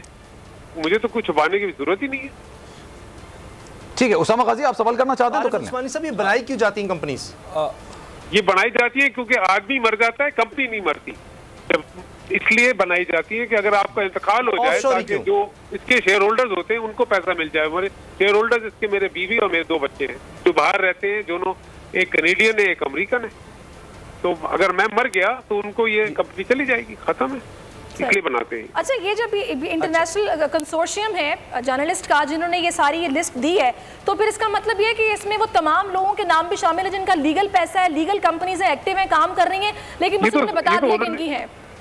बिल्कुल, ये तो हर किस्म की होंगी, इलीगल भी होंगी, लीगल भी होंगी। मैं तो सिर्फ अपने बारे में बता सकता हूँ। लेकिन ऑफशोर कंपनी के बारे से कहा जाता है कि आपने टैक्स बचाया है या करप्शन से पैसा कमाया। देखिए, अगर आप यहाँ से पैसा ले गए, आपने यहाँ से पैसा ले जाना भी एक जमाने में आपको पता है, रुपए ले जाएं आप मनी चेंजर के पास, डॉलर बाहर भेजें। अब कंपनी बनाए नहीं बनाए, अगर आप डिक्लेयर कर दें तो वो भी लीगल है। मगर मैं तो अपने बारे में बता रहा हूँ क्योंकि मैंने कंपनी यहाँ बनाई थी, हमारे प्राइवेट बैंकर ने एडवाइस की थी कि आप बनाए ताकि अगर आपको कुछ हो जाए तो आपके। एक आखिरी सवाल, ये फिर इतना बदनाम क्यों है? जब आप कह रहे हैं सब कुछ लीगल है, सब कुछ आसान है, इंसान मर जाता है, कंपनी जिंदा रहती है, फिर इसमें इतनी बदनामी क्यों है? फिर क्यों लोग इसको इतना बदनाम? यहाँ से जाता होगा इलीगल, जो डिक्लेयर नहीं करता होगा बदनामी के लिए, वो करता होगा, उसके लिए बदनामी है। हम लोगों को तो कोई बदनामी। ठीक है जनाब, बहुत शुक्रिया आपका, बिल्कुल बोल न्यूज़ के लिए आपने वक्त निकाला, बहुत शुक्रिया आपका। अमीर अब्बास साहब ये बताइए जनाब कि अब ये इनके खिलाफ जो कार्रवाई की बात की जा रही है, अब ये 3 लोग सामने आ रहे हैं, फिर मईशत के हवाले से भी एक बात हो रही थी जो कि फारूकी साहब ने खबर दी कि मईशत के हवाले से वज़ीर आज़म इमरान खान साहब खुश नहीं है। तो सर कितने तो वज़ीर ख़जाना तब्दील कर दिए गए हैं, हर दफ़ा जब भी नया वज़ीर ख़जाना आता है तो इस उम्मीद और इस रोशन ख्याली के साथ आता है कि अब ये पाकिस्तान की मईशत की किस्मत तब्दील कर देगा। होता क्यों नहीं है, क्यों नहीं हो पा रहा? मैं तो सलमान कोई मईशत का एक्सपर्ट नहीं हूँ, बट मेरा ख्याल है जिन लोगों को इमरान खान साहब ने लगाया है अब तक, सिवाय असद उमर साहब के, वो ज़ाहिर बात है हफीज़ शेख साहब रह चुके हैं पहले फाइनेंस मिनिस्टर पाकिस्तान के, और उनका एक प्रोफेशनल आदमी है, उनका एक पूरा करियर इसी में बिल्ड हुआ है। मेरा नहीं ख्याल कि उनके क्रेडेंशियल्स में कोई ऐसा एतराज़ था। इसी तरह से शौकत तरीन साहब भी पहले रह चुके हुए हैं, बड़े सीनियर पाकिस्तान के टॉप नॉच बैंकर हैं, उनके भी क्रेडेंशियल्स में कोई ऐसा मसला नहीं है। समझ नहीं आ रही है कि फिर पाकिस्तान की इकॉनमी ख़राब से ख़राब तर क्यों होती चली जा रही है। हाँ, कुछ चीज़ें ज़रूर बेहतर होती हैं, लेकिन हम 2 कदम आगे जाते हैं, लगता है शायद 4 कदम पीछे आ गए। अब अगर आप जून में जब बजट आया था तो बजट के बाद चंद दिन के लिए बड़ी अच्छी अच्छी खबरें आना शुरू हो गई मईशत के बारे में, लेकिन जैसे जैसे बजट फेज आउट होना शुरू हुआ दोबारा से वही पेसिमिज्म फैलना शुरू हो गया, वही मायूस कुन खबरें आना शुरू हो गई। पाकिस्तान की करेंसी और ज़्यादा डीवैल्यू हो गई। आज से कुछ 2.25 साल पहले खुर्शीद शाह साहब ने कहा था कि डॉलर 170 पे जाएगा। हम तो कहते थे यार ये कितनी अहमकाना किस्म की बात है, डॉलर 170 पे कैसे जा सकता है? उस वक्त 135-40 के करीब फिर रहा था सर। 185 की बात हो रही है, क्रॉस कर गया। अच्छा मैं आपकी तरफ अब चले 185 की बात है, तो अब आप 185 कह रहे हैं, तो मैं अब आगे ये इस वक्त शब्बर जैदी साहब हमारे साथ मौजूद हैं। शब्बर साहब बहुत शुक्रिया आपके वक्त का। साबिक चेयरमैन एफबीआर के भी आप रह चुके हैं। मुझे ये बताएं, जैदी साहब हमारे साथ मौजूद हैं। शब्बर साहब बहुत शुक्रिया आपके वक्त का। साबिक चेयरमैन एफबीआर के भी आप रह चुके हैं। मुझे ये बताएं, टैक्स हेवन कहा जा रहा है ऑफशोर कंपनीज को जो बनाई जाती हैं, फिर नाम सामने आ रहे हैं। कई लोग ऐसे हैं जो बोल रहे हैं कि बिल्कुल हैं, लीगल हैं और कोई ऐसी बात नहीं कि हमने किसी इलीगल मीन के लिए कंपनी बनाई हो। ये इसमें टैक्स बचाया कैसे जाता है और क्या वाकई ये बिल्कुल सही बात है कि दोनों तरीके से हो सकती है, लीगल भी इलीगल भी? बिल्कुल, देखिए बात सुने, ये जो लोकेशंस है ना, ये Panama, Bahamas, BVI, Saint Kitts, ये एक इंडिपेंडेंट स्टेट्स हैं और इन स्टेट्स में कोई टैक्स और रेगुलेशन नहीं होता। तो जो कंपनियां वहां पे होती है उनको किसी किस्म की टैक्स की रिक्वायरमेंट नहीं होती, तो वो इसलिए लोग वहां जाके अपनी कंपनियां बनाते हैं और उसको वहां से मैनेज करते हैं, तो उनको टैक्स नहीं लगता है। अब सवाल जो पैदा होता है वही तो, इसलिए वो कंपनी बनाना BVI में कोई इलीगल बात नहीं है। अच्छा, अब सवाल ये पैदा होता है क्योंकि उन कंट्रीज में रेगुलेशन बहुत कम है, तो वो ये नहीं पूछते कि आपके पैसे कहाँ से आ रहे हैं और कहाँ जा रहे हैं। तो ये इस पे चांसेस बहुत ज़्यादा होता है कि पैसे जो है वो गलत मीन्स से उस कंपनी में आ रहे हो। तो अगर पैसे सही मीन्स से गए हैं और वो वहाँ पे है तो उससे कोई इलीगलिटी नहीं है अगर वो चीज़ सही है। मगर अगर पैसे गलत तरीके से गए हैं या उसका ट्रेल नहीं है तो वो गलत है। मगर पनामा में कंपनी होना या बहामास में कंपनी होना या BVI में कंपनी होना, ऑफशोर कंपनी होना, कोई लीगलिटी नहीं है। लेकिन सर मेरे पास जब एक पैसा है जिसके पे मैंने टैक्स दिया हुआ है, अगर मैं लीगली कंपनी की बात करूं और फिर मैं वहां जाके कंपनी बनाता हूं और मैंने लीगली उन तमाम पैसों पर टैक्स दिया है, तो मुझे कंपनी बनाने की जरूरत क्यों है? नहीं, कंपनी बनाने की जरूरत यह है कि उस पैसे को जब आगे इन्वेस्ट करेंगे ना आप, जब उस पैसे को आगे इन्वेस्ट करेंगे तो उसकी इनकम पे टैक्स नहीं लगेगा ना। तो सर वो सारी कंपनी पाकिस्तान में बन सकती है, फिर वो टैक्स हेवेंस जो क्या पाकिस्तान में बनाओगे तो टैक्स लगेगा ना। तो कंपनी पे तो टैक्स जो आपका मवाद उस पर आपने टैक्स दिया। भाई मेरी बात सुनो, मेरे पास अगर $1 बिलियन है तो मैं उससे कंपनी बना के पाकिस्तान में प्रॉपर्टी खरीदूंगा या पाकिस्तान में कोई चीज खरीदूंगा तो टैक्सेबल हो जाएगी। तो उस $1 बिलियन को मैं लेके जाऊंगा बहामास और बहामास में जाके कंपनी खरीदूंगा मैं। आप समझे मैं क्या कह रहा हूँ जी? तो फिर इसका मतलब तो ये भी है ना कि आप जो यहाँ पे कंपनी बना रहे हैं उसका टैक्स आपको देना है, उसको तो बचाने के लिए आप कर रहे हैं ना सारी जिद्दोजहद। अरे भाई तो मेरी बात सुनो ना, तो मुझे किसने रोका है कि नहीं कर सकता? गैर कानूनी है क्या? सवाल तो ये कि क्या गैर कानूनी है? अगर मेरे पास $1 बिलियन है और मैं उसको ले जाऊं बहामास में या ब्रिटिश वर्जिन आइलैंड में और वहां से जाके इंग्लैंड में फ्लैट खरीद लूं, तो वो उसपे कौन सी इलीगलिटी है ये बताइए ना मुझे। या तो आप कानूनी तौर पर मना करते हैं कि पाकिस्तानी बाहर कंपनी नहीं बना सकते, खत्म हो गई बात। या कोई बंदा बाहर कंपनी नहीं बना सकता। सवाल करना चाहूंगा, आप दुरुस्त फरमा रहे। मुझे जी जमील फारूकी, मुझे शब्बर जैदी साहब से सवाल करना। शब्बर जैदी साहब, देखिए आपने बिल्कुल बेहतरीन तरीके से डिफाइन किया। अब अगर किसी बंदे ने बना ली है ऑफशोर कंपनी और ये पता चल जाता है कि उसने इलीगल मींस के लिए, इलीगल मनी लॉन्ड्रिंग या मनी ट्रांसफर के लिए वो कंपनी बनाई थी, तो ये इंटरनेशनल कंपनीज ये तहकीकात तो कर रही होती हैं, कोई उनके खिलाफ कार्रवाई करने का भी कोई कायदा, कोई ज़वाबित है या नहीं है? देखिए बात ये ना कि जिन कंट्रीज में ये कंपनियां हैं उनके कवानीन जो हैं वो किसी किस्म की तहकीकात की इजाजत नहीं देते। जी सही। अच्छा, गलत इसको जो है आप शब्बर जैदी साहब, इसको गलत अगर माना जाएगा तो इसको डिक्लेयर्ड ना करना गलत है, बस और कोई बात नहीं है। देखिए मेरी बात समझे ना, अगर मुझे टैक्स बचाना है आगे अपनी इनकम पर तो मैं कंपनी बना लूंगा, तो मुझे कोई परेशानी नहीं है। सही है। अगर मेरा पैसा ही 2 नंबर है तो मेरे लिए ये बेहतर जगह होती है ना कि इस जगह पर कोई कानूनी सिस्टम नहीं है, इसलिए लोग वहां लेके जाते हैं। तो उसमें दोनों तरह, मैं ये अर्ज कर रहा हूँ, दोनों तरह की कंपनियां होती है। एक वो कंपनियां हैं जो सही पैसे से गई हैं और वहाँ कारोबार कर रही हैं, और दूसरी कंपनियां वो हैं जो कि गलत पैसे से गई हैं और गलत कारोबार कर रही हैं। तो दोनों चीजें वहाँ को होती है कि उन कंट्रीज ये कंट्री नहीं है, ये तो 3-3, 4-4 मील के आइलैंड्स हैं। बेसिकली कंपनियां, ये जिसमें कागजी कार्रवाई होती है, इनके अंदर कोई एक्चुअल कंपनी नहीं होती। कंपनी तो एक्चुअली लंदन में ही होगी, काम सारा लंदन में होगा या न्यूयॉर्क में होगा, सिर्फ उसका ऑपरेशन जो होगा वो BVI में होगा। BVI तो 1.5 मील का कंट्री है भाई, ब्रिटिश वर्जन आइलैंड का टोटल एरिया। शब्बर ज़ैदी साहब, अब इसमें ये बड़ा इदारा है ICIJ, उसकी तरफ से ये इस तरह से सारा सामने आता है कि लीक डॉक्यूमेंट्स, यानी ये छुपाए गए थे, ये सब कुछ छुपा हुआ था जो सामने लेकर आए। और इमरान खान साहब कहते हैं कि सारी दौलत। मेरी बात सुन लो, थोड़ी देर पहले मैंने भी एक ट्वीट किया है, देखो बात सुनो, जो बात मेरी लोग समझ नहीं रहे। देखिए, ये जो सारी कंट्री है, ये सारी कंट्री वेस्टर्न कंट्रीज ने बनाई है, ये वेस्टर्न कंट्रीज ने बनाई है हमारे जैसे मुल्कों से दौलत को अपने पास ट्रांसफर करने के लिए। वो नहीं चाहते कि उनका कंट्री खराब हो मगर पैसा भी आता रहे, तो उन्होंने ये कंट्री बनाई है, पैसा वहां से चला जाता है उनकी कंट्री में। मगर जब से सेटअप आया है और चीजें आई हैं, तो वो चाहते हैं इनको खत्म कराएं। तो ये जो आप लीक कर रहे हैं, लीक की कोई नहीं है, ये सारा मैनेज सिस्टम है। वो आहिस्ता आहिस्ता लोगों को डिस्करेज कर रहे हैं कि अब यहाँ पैसा नहीं लाओ, ये सारा किस्सा है।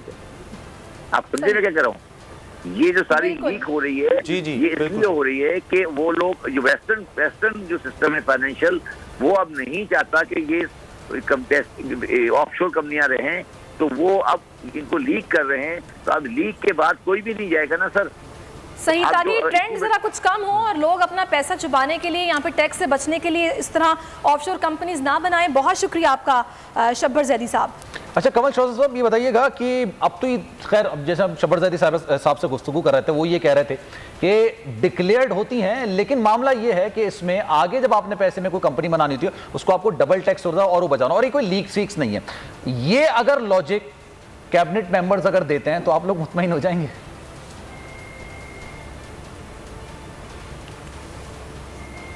कमल साहब, जो एग्जिस्टिंग लॉज है ना, उसी पे ही जो भी मेंबर होगा, चाहे कैबिनेट का हो या जी मैं जवाब दे रही हूँ, तो उसमें उनको जवाब देना पड़ेगा। बाकी उन्होंने आपको पूरी लॉजिक समझाई है, जो मील साहब ने भी पहले बताई और बड़े अच्छे से बयान की।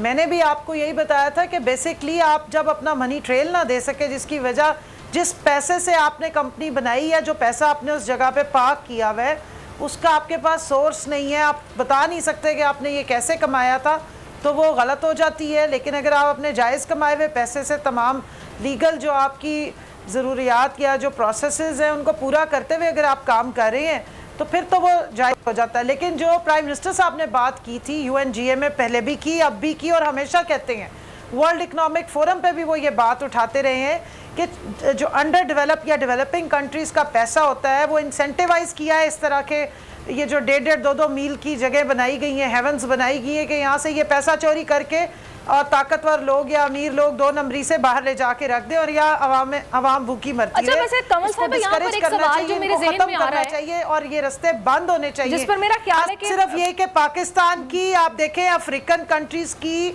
दूसरे ममालिक की बहुत सारी दौलत है जो लूट के, जो गरीबों के मुंह से पैसा छीन के और इन जगहों पे डंप किया गया। अब आप देखें, अगर ये बैंक्स में पड़ा हुआ है तो बैंक तो उसको उसी तरह यूज करेंगे कि एक रकम, मतलब कैश में तो नहीं पड़ी होती, लेकिन एक सोर्स में तो पड़ी है। यहाँ पर मैं कमल साहब, बिल्कुल आपका पॉइंट आ गया। आप क्या समझते हैं कि जैसे कि ये कंसोर्शियम है, international consortium of investigative journalist, ये जो इन्होंने पूरी एक लिस्ट दी है, बजाय इसके कि इस तरह तहकीक की जाती कि वो कंपनीज जो कि सस्पिशियस ट्रांजैक्शंस जिनमें हुई हों, यहाँ पर इलीगल मनी है या मनी लॉन्ड्रिंग के जरिए बनाई गई है, सिर्फ उनके नाम दिए जाते हैं, जिस पर फिर तहकीकात भी होती, बात भी होती। अब हम देख रहे हैं कि जो पूरी लिस्ट है, कोई कह रहा है कि मेरी बिल्कुल लीगल है, मैंने डिक्लेयर की है, कोई इलीगल पैसा नहीं है, मैं पाकिस्तान से बाहर हूँ, ना मैंने यहाँ कमाया, ना मैं यहाँ से लेकर गया, तो कैसे ये हो सकती है इलीगल? तो नाम उनके नहीं होने चाहिए थे जो सिर्फ सस्पिशियस ट्रांजेक्शन्स यहाँ पर इलीगल मीन से बनी होती। देखें, मैं इस सवाल के जवाब देने से पहले आपसे मैं एक गुजारिश ज़रूर करूंगा, क्योंकि कमल शौजब साहिबा DSNG पर हैं, तो उनकी अगर बात कहीं पर आपको डिले की वजह से पूरी नहीं आ पा रही है, तो मेरा ख्याल है उनको लेट हर कंप्लीट फर्स्ट, क्योंकि वो एज ए गेस्ट यहाँ पर हमारे जो भी मेहमान आते हैं उनको बात करने का, हम अगर नहीं भी बोलेंगे तो फर्क नहीं पड़ेगा। बट अगर एक क्वेश्चन के बाद दूसरा क्वेश्चन ताबड़तोड़ आ रहा है और उसका जवाब नहीं पूरा आ पा रहा, तो that's unfair with any of the guest, कोई भी, चाहे कमल साहिबा हो या राना सनाउल्ला हो, हूएवर इट इज। बट अब मैं आप उस तरफ आता हूं, आपने कहा कि जब जरूरत ही नहीं है एक चीज की, तो वो क्यों बन रही है? भाई एक रडार है जिसने ये तय करना है, नादरा है ना, उसने ये तय करना है कि शनाख्ती कार्ड सबके बनने हैं। तो इसी तरह से ये जो ICIJ तहकीकात कर रहा है वो एक रडार है, उसने ये तय करना है कि ऑफशोर कंपनीज कितनी है। अब ये उसका काम नहीं है कि ये डिक्लेयर्ड कौन सी है और अनडिक्लेयर्ड कौन सी है।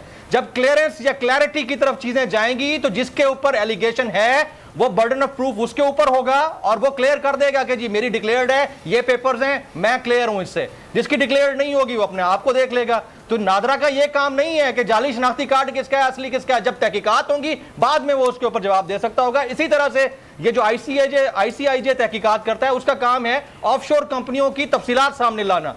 अब किसकी उसमें माली बेज़ाब्तगियां हैं, बदउनवानी है या करप्शन का पैसा वहां से गया है, यह तहकीकात करना उस मुल्क का काम है। आप बताएं ना, सचिन तेंदुलकर की ऑफशोर कंपनी है, आप देखें। इसके अलावा कई ममालिक के प्रेसिडेंट्स हैं, उनकी ऑफशोर कंपनी है। पाकिस्तान के कई ऐसे लोग हैं जिनकी offshore company, corporate business oriented media person की ऑफशोर कंपनी है। तो सारे गलत काम नहीं कर रहे।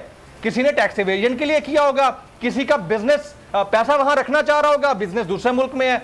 तो ये अब हम सिर्फ ऑफशोर कंपनी का नाम सुनकर खुद से बैठकर तय करने लग जाएं कि ये तो है ही करप्ट, तो ये हमारी खामख्याली। हम इस फिनोमेना को हमें समझना होगा।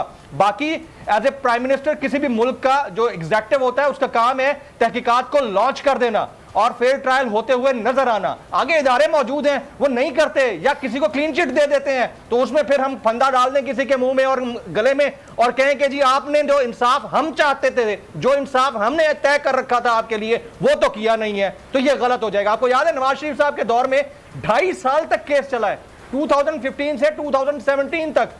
कभी जुडिशल कमीशन नहीं बन पा रहा था, कभी सही जजेस नहीं मिल पा रहे थे जो जुडिशल कमीशन को लीड कर पाते, और कभी तकरीरें हो रही थी कौमी असेंबली के अंदर खड़े होकर। फाइनली 27 अक्टूबर 2017 को जाकर ये मामला तय हुए और उनको इस्तीफा देना पड़ा। तो तहकीकात होती हुई नजर आनी चाहिए। डिले भी रहा है और सबने नताइज भी देखा है कैसे आए और कब तक आए। लेकिन इसमें एक चीज उसामा और भी है, पाकिस्तान में हर चीज के पीछे कॉन्स्पिरेसी थ्योरी को ढूंढा जाता है। अगर हम इस तनाजुर में पेंडोरा लीक्स को देखें तो इसमें क्या अब ये भी देखा जाएगा कि जो जर्नलिस्ट इन्होंने पाकिस्तान से इसमें शिरकत की, क्या उनका कोई मकसद हो सकता है? क्योंकि हमने देखा कि जब पैनामा पेपर्स आए, नून लीग ने थ्रू आउट कहा कि इंटरनेशनल साजिश हो रही है ये। जी अब इसीलिए तो मखमसे का शिकार हैं कि क्या करें, इस दफ़ा फिर अपने लोगों के नाम आ गए। लेकिन एक दिलचस्प बात ये भी है कि अभी ये कंफर्म नहीं, मगर इस तरह की चीज़ें भी आ रही हैं कि इस दफ़ा ICIJ के ख़िलाफ़ भी शायद कुछ केसेस हो जाएं। जिस तरह मिसाल के तौर पर अलीम खान साहब हैं, मुझे नहीं पता कि वो करेंगे नहीं, लेकिन कुछ ऐसे हो सकते हैं लोग ख़ासतौर पे पाकिस्तान से कि जिनकी वाकई डिक्लेयर्ड थी। अभी उस्मानी साहब जिस तरह से आए थे, उन्होंने जिस तरह से बात की है कि उनकी डिक्लेयर्ड है, तो ये लोग शायद इस तरह के लोग जो समझे कि हम बिल्कुल क्लीन थे और हमें इस तरह से प्रेजेंट किया गया है जैसे हमने कोई बड़ा जुर्म किया है, तो हमारे ये सीक्रेट डॉक्यूमेंट्स थे, या मुझे नहीं पता किस तरह केस लगे जाएंगे। लेकिन खबर मैं आपको ये दे रहा हूँ कि कुछ लोग इस दफ़ा ICIJ पर केस भी कर सकते हैं। ठीक है, तो ये भी एक खबर सामने आ रही है। तो अब देखना ये होगा कि इस दफ़ा केस की बात हो रही है तो थोड़ी लीगल टेक्निकलिटीज की बात वाकई शाह खबर साहब ने इस वक्त में ज्वाइन किया, उनसे मजीद बात करते हैं। शाह खबर साहब बहुत शुक्रिया बोल न्यूज़ के लिए वक्त निकाला। ये बताइएगा, ऑफशोर कंपनियों का जिक्र हो रहा है, मुख्तलिफ लोगों के नाम सामने आ रहे हैं। एक बहस ये हो रही है, ये लीगल है, लीगल है, अगर लीगल है तो फिर छुपाई क्यों जाती है, इसको सेफ हेवन्स क्यों कहा जाता है, क्या कहेंगे आप? देखिए, बात यह है कि इस पे तो पहले भी एक बहुत लंबी एक्सरसाइज पाकिस्तान में हो चुकी है। जब पैनामा लीक सामने आई थी तो उसमें बहुत सारे पाकिस्तानियों के जो इंडिविजुअल्स और नाम आए थे, और उसमें जो सबसे बड़ा हाई प्रोफाइल था वो मियां नवाज शरीफ साहब थे। और आपने देखा कि जब उनका नाम आया और फिर उन्होंने जब उसको जस्टिफाई करने की कोशिश की, फिर एक लंबी जो है वो एक सिलसिला चला, सुप्रीम कोर्ट ऑफ पाकिस्तान में केस चला, फिर उसके नतीजे में JIT जो है वो सामने आई और मियां नवाज शरीफ साहब को नायल भी करार दे दिया गया। फिर उन पे एक तवील अरसा जो है वो नैब में तहकीकात होती रही और सुप्रीम कोर्ट के हुक्म के मुताबिक ही नैब ने उसके ऊपर फिर रेफरेंसेस फाइल किए, और रेफरेंसेस के नतीजे में मियां नवाज शरीफ साहब को सज़ा हुई, मरियम नवाज साहिबा को सज़ा हुई, कैप्टन सफ्दर को सज़ा हुई, और वो सारी सूरत हाल आपके सामने है। तो देखिए, बात यह है कि इसकी लीगैलिटी या इलीगैलिटी जो है इसको तो देखना है जब इसकी तहकीकात होंगी कि जिन जिन लोगों ने जो कि होल्डर ऑफ पब्लिक ऑफिस हैं, जिसमें कोई पार्लियामेंटेरियंस हैं या सिविल सर्वेंट्स रह चुके हैं या वज़रा हैं या मुशीर हैं, तो उनके बारे में ये देखा जाएगा कि क्या उन्होंने ये जो जायदादें थी या उनके ऑफशोर कंपनीज हैं या ऑफशोर कंपनीज में उनके जो असासाजात हैं, क्या उन्होंने जब वो इलेक्टेड हैसियत में, मसलन अगर वो MNA, MPA या सेनेटर थे, तो जब उन्होंने कागजात नामजदगी जमा करवाए उस वक्त भी क्या उन्होंने उसको डिक्लेयर किया, या अब भी FBR में अपने जो बैरून मुल्क और अंदरून मुल्क जो कि आपको अपने असासाजात जो है वो जाहिर करने होते हैं, क्या वो उन्होंने जाहिर किए या नहीं किए? तो इस पे एक तहकीक होना तो लाजमी है। और मेरा ख्याल ये है कि अब जिन जिन लोगों के ये नाम आ रहे हैं और ख़ास तौर पे जो कि हुकूमत का हिस्सा है, तो उसके बड़ी वाज़ेह पॉलिसी सामने लानी चाहिए। उन तमाम अशख़ास को जो है उनसे ये गुजारिश की जाए कि आप अपने अपने ओहदों से सुबकदोश हों, और इसके ऊपर हुकूमत खुद एक सुप्रीम कोर्ट लेवल की जॉइंट एक जुडिशल कमीशन वो सामने लेके आए, जिस तरह के नवाज शरीफ साहब के दौर में हुआ था।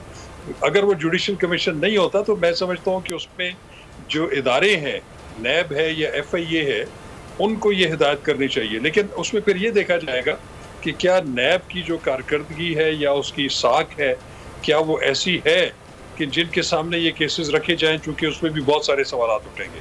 तो मैं ये समझता हूँ कि इसकी उसी लेवल की जुडिशल इंक्वायरी होनी चाहिए जिस तरह के मियाँ नवाज शरीफ साहब की हुई थी, और उस जुडिशल इंक्वायरी के बाद अगर सुप्रीम कोर्ट ऑफ पाकिस्तान पर मुश्तमिल जुडिशल कमीशन वाकई समझता है कि वहाँ पे किसी कानूनी इक़दाम की ज़रूरत है, तो उसी तर्ज पे जाए। मरियम नवाज के बेटे के नाम पर 5 ऑफशोर कंपनीज हैं, उनके दामाद के नाम पर भी ऑफशोर कंपनीज हैं। अब ये जो सारा मामला आप जिसको अगर जर्नलिस्टिक अप्रोच से देख रहे हैं, तो क्या ये एक जर्नलिस्टिक अचीवमेंट है? क्योंकि जाहिर सी बात है 600 के करीब रिपोर्टर्स जिन्होंने इसमें हिस्सा लिया और ये सारी तहकीकात मुकम्मल की हैं, या फिर ये दुनिया भर में वो लोग जो कि करप्ट हैं, जिन्होंने इलीगल मीन से ये सब कुछ बनाया है, बस उनके लिए एक मुश्किल खड़ी हो गई है और उनको अब भुगतना पड़ेगा आगे? क्या कह सकता हूँ, शेर एक बारी फेर सबसे आगे वही हैं। मुझे तो समझ नहीं आती, इन्होंने पता नहीं अब नेक्स्ट जनरेशन के नाम पर आगे जाकर बनानी है, कितनी कंपनियां बनानी है, बस कर दें, इतनी कंपनियां।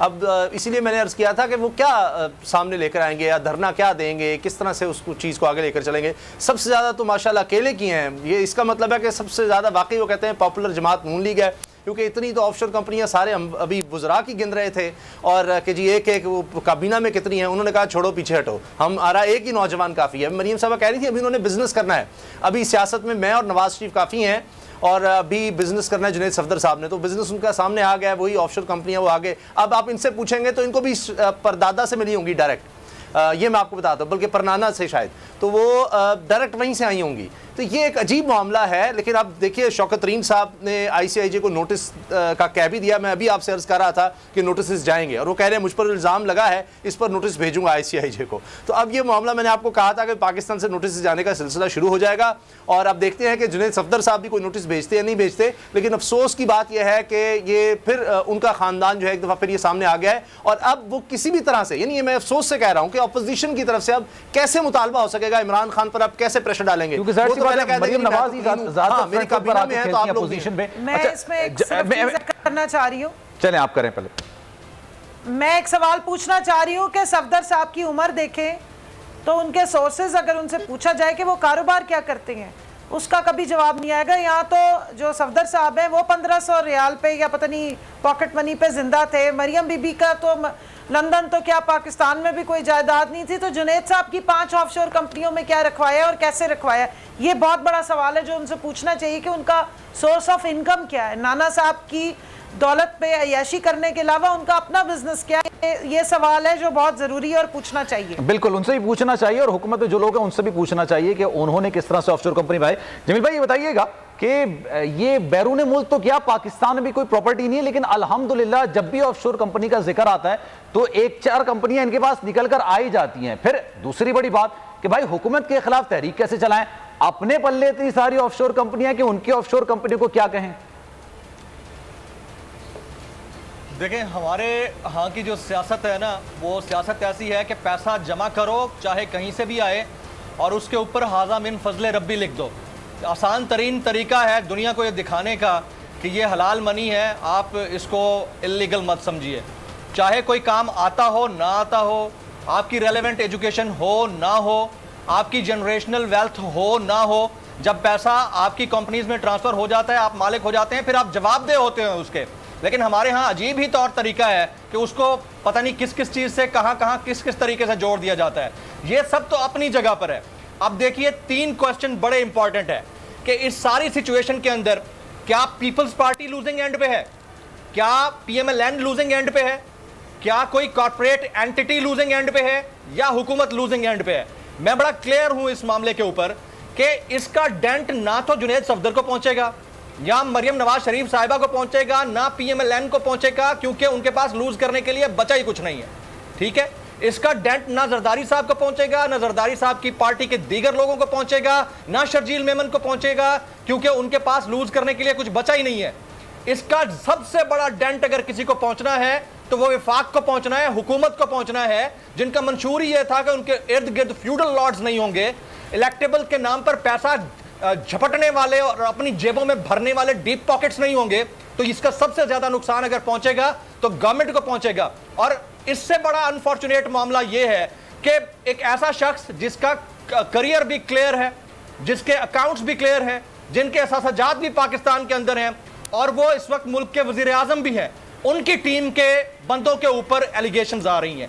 तो ये बड़ा टेस्ट केस होगा अगर इमरान खान साहब ने इसके ऊपर प्रेसिडेंट सेट ना किया, और खासतौर पर अब जब इतने बड़े नाम आए हैं, उनकी हुकूमत को 3 साल हो चुके हैं, और अगर फिर वही म्यूजिकल चेयर चलती है और किसी भी तरह से इनमें से अब अक्सरियत को छूट मिल जाती है, तो फिर अवाम के कटारे में जाते हुए इनको बड़ी परेशानी का सामना करना पड़ेगा। 2 चीजों के ऊपर सुन लीजिएगा, 2 चीजों के ऊपर अवाम इनको माफ नहीं करेंगे।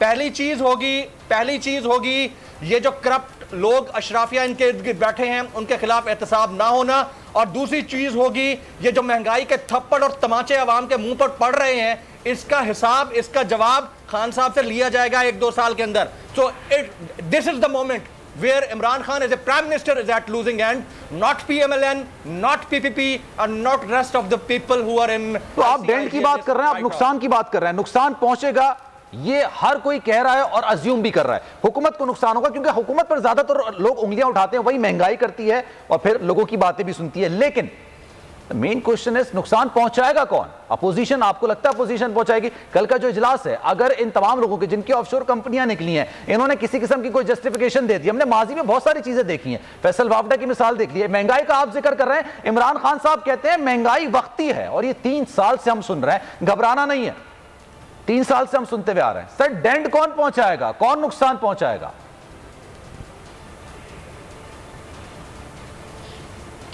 जमील से सवाल किया सलमान ने। जमील आपसे। जी आपसे पूछ रहा हूं सर। मैं प्लीज अगर रिपीट कर दीजिएगा। Sorry I was on. मैं आपने अपनी गुफ्तगू में ये कहा है कि डेंट पहुंचेगा हुकूमत को, आपने कहा कि नुकसान पहुंचेगा हुकूमत को। लूजिंग एंड सिर्फ हुकूमत है इस वक्त, क्योंकि हुकूमत महंगाई करती है, महंगाई इस वक्त हो रही है। लेकिन वो डेंट पहुंचाने वाला कौन है, वो नुकसान पहुंचाने वाला कौन है, कौन करेगा वो नुकसान? क्योंकि इसकी वजह यह है कि जब महंगाई होती है तो हुकूमत ही महंगाई करती है, हुकूमत की तरफ से ही महंगाई होती है। अपोजिशन की ऑफशोर कंपनियां कौन पहुंचाएगा नुकसान? ये बड़ा क्लियर है, ये पॉइंट बड़ा क्लियर है। इस वक्त इस गवर्नमेंट को नुकसान 2 फैक्टर्स पहुंचा सकते हैं, 1 is inflation and 2nd is corruption. अगर इन दोनों के ऊपर, इसमें किसी के ट्रिगर करने की जरूरत नहीं है कि PMLN बाहर निकलती है तो ट्रिगर हो जाएगा, नहीं, ये सेल्फ ट्रिगरिंग थिंग है और ट्रिगर हो चुकी है। 3 साल बहुत होते हैं किसी को भी बेंचमार्क सेट करने के लिए, और जबकि पेंडोरा पेपर्स के अंदर भी अब नाम आ रहे हैं, और उन्हीं लोगों के नाम आ रहे हैं जो उथलाइंदो पिछले 20 साल से इन्हीं लोगों के साथ चेहरे बदल बदल कर अब आप वॉशिंग मशीन के जरिए क्लियर हो चुके हैं। तो अवाम बेवकूफ नहीं है। Ultimately prime minister Pakistan Imran Khan को 2022 नहीं तो 23 के अंदर इलेक्शन के लिए पब्लिक के बीच में जाना पड़ेगा। इन्फ्लेशन और करप्शन, महंगाई और बदउनवानी, ये दोनों का आप जिक्र कर रहे हैं ना, तो दोनों हुकूमत के वजीर आजम साहब मानने को तैयार नहीं हो, कहते हैं महंगाई नहीं है, और जो महंगाई है वो आर्जी है, डॉलर बढ़ रहा है। वो तो मैं भी सभी साहब का प्रोग्राम कर रहा था, वहां पे तज्जियाकार कर रहे थे 185 बढ़ जाएगा, फिर वो कहते हैं कि सिर्फ ये वक्ती तौर पर है। जब इन्फ्लेशन को मानने को कोई तैयार नहीं है हुकूमत का बंदा, फवाद चौधरी साहब कहते हैं महंगाई कहां है, लोग गाड़ियां खरीद रहे हैं। इन्फ्लेशन की बात करते हैं तो कोई मानने को तैयार नहीं है, बदउनवानी की बात करते हैं, करप्शन की बात करते हैं, कोई मानने को तैयार नहीं है। पहले इसकी एक्सेप्टेबिलिटी भी तो आए ना कि आप इसको एक्सेप्ट करें। उसके बाद मैं इसका एक बड़ा ब्रीफ सा कमेंट आपको करूंगा। जी जी। सबसे बड़ी बात यह है कि एक बंदा जो economist, he is not an economist, he is not actually finance minister, ठीक है ना। उनको जो टेक्नोक्रेट्स की सूरत में लोग मिल रहे हैं उनसे काम लेना है उन्होंने।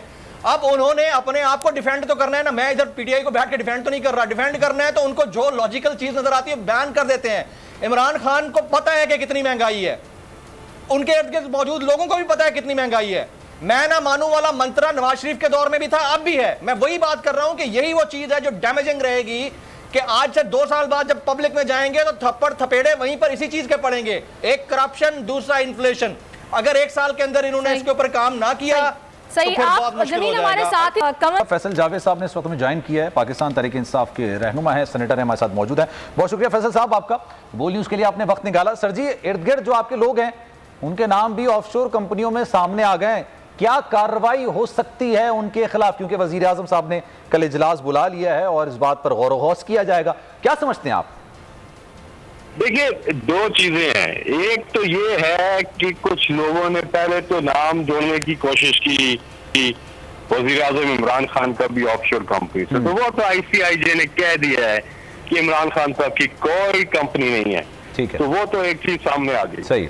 अच्छा, दूसरा, ये पिछली बार जहाँ पैनामा पेपर्स, तो उसके बाद हम लोग एहतजाज किया, सड़कों पे निकले, जलसे किए, बहुत महीनों बाद जा करके केस दिया, तब जाके, और उससे पहले कोई भी किसी किस्म का कोई एक्शन हुकूमत नहीं कर रही थी, ठीक है जी।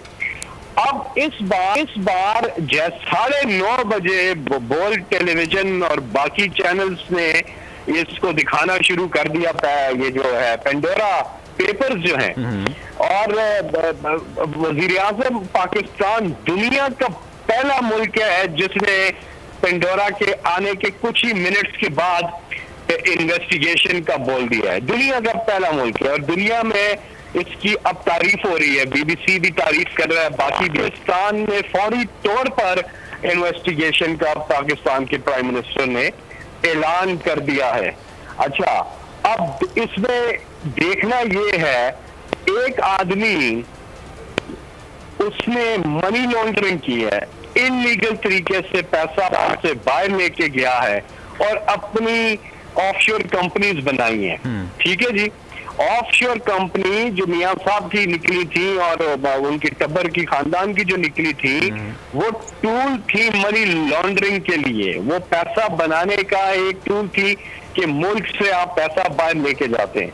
अच्छा, बहुत से लोगों ने कंपनीज बनाई, ऑफशोर कंपनीज, वो डिक्लेयर भी की है पाकिस्तान में, और जो पाकिस्तान में पैसा बनाया उस पर टैक्स भी दिया है और लीगल तरीके से पाकिस्तान से पैसा बाहर लेके गए, फिर तो ठीक है, फिर तो गलत काम नहीं है। लेकिन अगर वो इसमें इन्वेस्टिगेशन में कोई ऐसी चीज, इलीगल चीज निकल आती है तो फिर जाहिर है उस पर कार्रवाई भी होगी। अच्छा, आपने कार्रवाई की फैसल साहब बात की है, आपने कार्रवाई की बात की है, तो कल वज़ीर आज़म ने जो इजलास बुलाया है, तो क्या कल ही स्टेप डाउन कराया जाएगा वज़रा का जो इसमें शामिल है जिनके नाम, या फिर तहकीकात के बाद निकालने का फैसला किया जाएगा? देखिए, मेरे इल्म में नहीं है कि वज़ीर आज़म ने कल कोई इजलास बुलाया है। अलबत्ता परसों जो कैबिनेट की मीटिंग है उसमें जरूर पेंडोरा पेपर्स जो हैं उस पर डिस्कशन होगी। मेरी इंफॉर्मेशन के मुताबिक कल लीगल जो टीम है वो आपस में बैठ रही है और वो फिर कोई चीज तजवीज करेगी, लेकिन प्राइम मिनिस्टर ने इन्वेस्टिगेशन का तो ऐलान कर दिया है। अब उसको किया जाएगा, क्या किया जाएगा, लेकिन जब तक सर इन्वेस्टिगेशन होगी, क्योंकि आप लोगों का ये बयानिया था, अवाम अभी भी शायद ये बयानिया आपसे बहुत ज्यादा पसंद करेगी, बहुत ज्यादा इमरान खान साहब की मजीद पजीराई होगी। ये बयानिया अभी भी है ना, और मौकिफ अभी भी है ना कि जिस पर जो इल्जाम लगता है अगर वो वजारत पर होता है तो उसको स्टेप डाउन करना चाहिए, और उसके बाद जब उसके खिलाफ जो तहकीकात होती है उसमें वो क्लीन चिट उसको मिल जाती है, वापस आ जाए। यही होगा ना सर? अभी बिल्कुल यही होगा। अभी इल्जाम तो लगे ना। अभी तो देखिए, मैं फिर कह रहा हूँ कि गैर कानूनी चीज किसी, अब मिसाल के तौर पे मैं XYZ कोई भी है, मैं अब नाम नहीं लेता, फिर आपको लगेगा कि मैं किसी की साइड ले रहा हूँ। आप लेते, नाम का मसला नहीं है, कोई भी कर ले, मिसाल के तौर पे आप अपना कर ले, आपका नाम आ गया, सलमान मिर्जा का नाम आ गया, आपको मुहूर्त से मेरा नाम मिला कि आपने खुद ही कहा कि आप ले ले नाम, तो मैंने तो कहा, तो आपने कहा ले ले। मैं आगे अच्छी बात कर रहा हूँ आपके बारे में। अच्छा sir, thank you so much. मिसाल के तौर पर सलमान मिर्जा का नाम आता है पेपर्स के अंदर कि जी इनकी ऑफशोर कंपनी है, तो सलमान मिर्जा जो है वो कहते हैं हाँ बिल्कुल है मेरी, मैंने एफबीआर में डिक्लेयर भी की हुई है और मैंने जो पैसा यहाँ से बाहर मुंतकिल किया है वो भी लीगली किया हुआ है, तो मैं तो इसमें क्लियर हूँ, ठीक है, मेरी ऑफशोर कंपनी का जिक्र आया है उसमें और बिल्कुल ठीक है। फिर तो सलमान मिर्जा को क्या रिजाइन करने की जरूरत नहीं है। लेकिन सर सलमान मिर्जा को फिर पहले से बताने की जरूरत है ना कि मेरी ऑफशोर कंपनी, जब मैंने कुछ इलीगल काम नहीं किया तो फिर मुझे बताने में भी कोई हर्ज नहीं। अक्सर मैं इसको बड़ा अच्छा, मैंने भी इसका एक मिसाल दी कि ये और दूसरी शादी ये ऐसा मामला है, लीगल दोनों होती है, लेकिन पता नहीं क्यों सामने नहीं लेकर आते, क्या मसला? जब तक इंकिशाफ नहीं होता तब तक सामने नहीं आता। नहीं, मैं यही कह रहा हूँ, आप देखिए ना, ये चीज तो 9:30 बजे आई है। अगर ये चीज डिक्लेयर नहीं है किसी के, अब मुझे और आपको तो नहीं पता ना इस वक्त एफबीआर में किसी ने डिक्लेयर की हुई है, किसने की हुई है, किसने नहीं की हुई है, ये तो मुझे नहीं पता ना। बिल्कुल बिल्कुल। इसी तरह जिनके इलेक्शन कमीशन में डिक्लेयर होना होता है वो वहां की हुई है नहीं की हुई है, तो सारा मामला तो ये है। और अगर फिर ये होता है फिर तो लाजमी बात है तहकीकात के दौरान रिजाइन लिया जाएगा। अच्छा, आप मुझे ये बताएगा कि जो प्राइम मिनिस्टर इमरान खान है वो खुद इन लोगों से बात करेंगे जिनके नाम सामने आए, या फिर कमेटी बनेगी जो कि इनसे तहकीकात करेगी या बातचीत करेगी? मुझे नहीं पता इस चीज का, लेकिन ये है कि इस पे जरूर एक फोरम बनेगा गवर्नमेंट का, जो इसमें सारे कानूनी मामलात, लीगल मामलात और ओवरऑल चीजें, उसमें फाइनेंस के भी लोग होंगे। अच्छा फैसल जावेद भाई, जमील फारूकी दिस साइड, मैं आपसे एक सवाल करना चाह रहा हूँ, ये फरमाइएगा कि 3 नाम बड़े इंपॉर्टेंट हैं जिनके ऊपर बात हो रही है। वन इज मखदूम खुसरो बख्तियार साहब, दूसरे शौकत तरीन साहब और तीसरे फैसल वाडा साहब। और मेरे पास खबर यह है कि प्राइम मिनिस्टर पाकिस्तान बड़े सख्त नाला हैं और इन तीनों के हवाले से तहकीकात का आगाज होने जा रहा है कल से या परसों से। आप इसको एंडोर्स करेंगे फैसल भाई? जी, सवाल आपका सुनाई नहीं दिया, क्या आपने सवाल किया है? मैंने कहा 3 नाम हैं, मखदूम खुसरो बख्तियार साहब, इसके अलावा शौकत तरीन साहब और तीसरे नाम जो है फैसल वाडा साहब हैं। ऑफशोर कंपनियों के हवाले से इनके नाम सामने आने के बाद प्राइम मिनिस्टर ने इनके खिलाफ तहकीकात के हवाले से सोच लिया है। Do you have any news about this sir? मेरे पास तो जमील फारूकी आपसे कम खबरें होती हैं, आपके पास ज्यादा होती हैं। तो मेरे पास जो खबर है वो इमरान खान साहब वज़ीर आज़म ने ये कहा है कि कोई भी जितने भी पाकिस्तानी इसमें जिनके नाम आए हैं वो सबको चेक किया जाएगा। अच्छा, यहाँ पर फैसल साहब एक चीज और भी है, जब कोई इस तरह का मामला सामने आता है, अभी तफसीलात पूरी सामने आती नहीं है, लेकिन उससे पहले तनकीद करना और इल्जाम तराशी का सिलसिला शुरू हो जाता है। अब ये जो पिंडोरा लीक सामने आ गया है, आपके ख्याल में इसको पॉलिटिसाइज किया जाएगा? जाहिर सी बात है, जहां आप लोगों के बंदों के नाम सामने आए, वहीं पर हम देख रहे हैं मरीम नवाज के बेटे के नाम पे 5 कंपनीज निकल आई हैं, उनके दामाद के नाम पर निकल आई हैं। तो अब कंक्लूजन या फिर तहकीकात तो न जाने कब तक मुकम्मल होंगी, नताइज आएंगे, ये नजरिया, बयानिया, इल्जाम तराशी या सियासत शुरू हो जाएगी? आपको क्या लग रहा है? देखिए, बिल्कुल होगा। इसमें हर एक जो है अपनी रायनामा जो है वो बनाने के लिए मीडिया पर आएगा, बातचीत होगी। मामला टेक्निकल है, पहले भी हमने कहा था ये मामला पॉलिटिकल नहीं है, हमारा कोई जाती इख्तलाफ नहीं है, मामला पाकिस्तान का है और टेक्निकल है।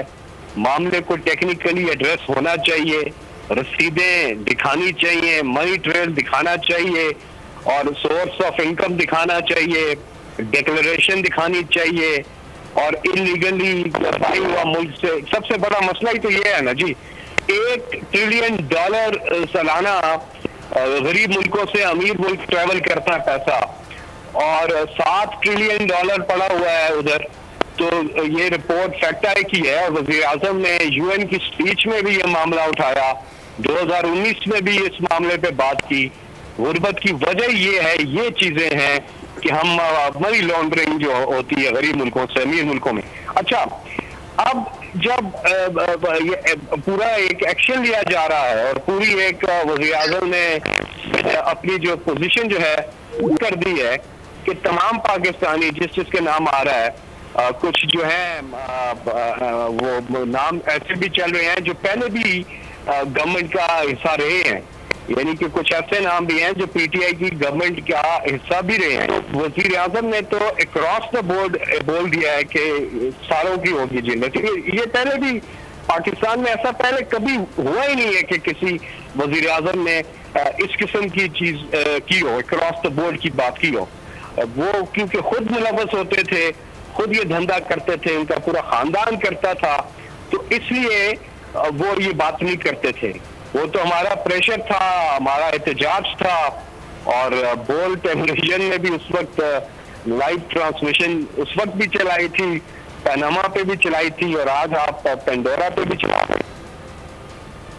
तो सर वैसे ये समझे हम कि उनके खिलाफ जिन्होंने जो इसको डिक्लेयर नहीं कर सकते वो अपनी वजारत से जाएंगे, और उसमें सबसे बड़ा नाम वजारत ख़जाना का है। अगर वो डिक्लेयर नहीं कर सके, वैसे तो उन्होंने कहा है कि मेरे जितने भी जो 2 कंपनियां हैं उनकी तो अकाउंट ही नहीं खुले, उसमें कोई ट्रांजैक्शन ही नहीं हुई, लेकिन अगर उन्होंने डिक्लेयर नहीं भी किया हो तो आप समझते हैं कि उनकी वजारत जाएगी या जानी चाहिए?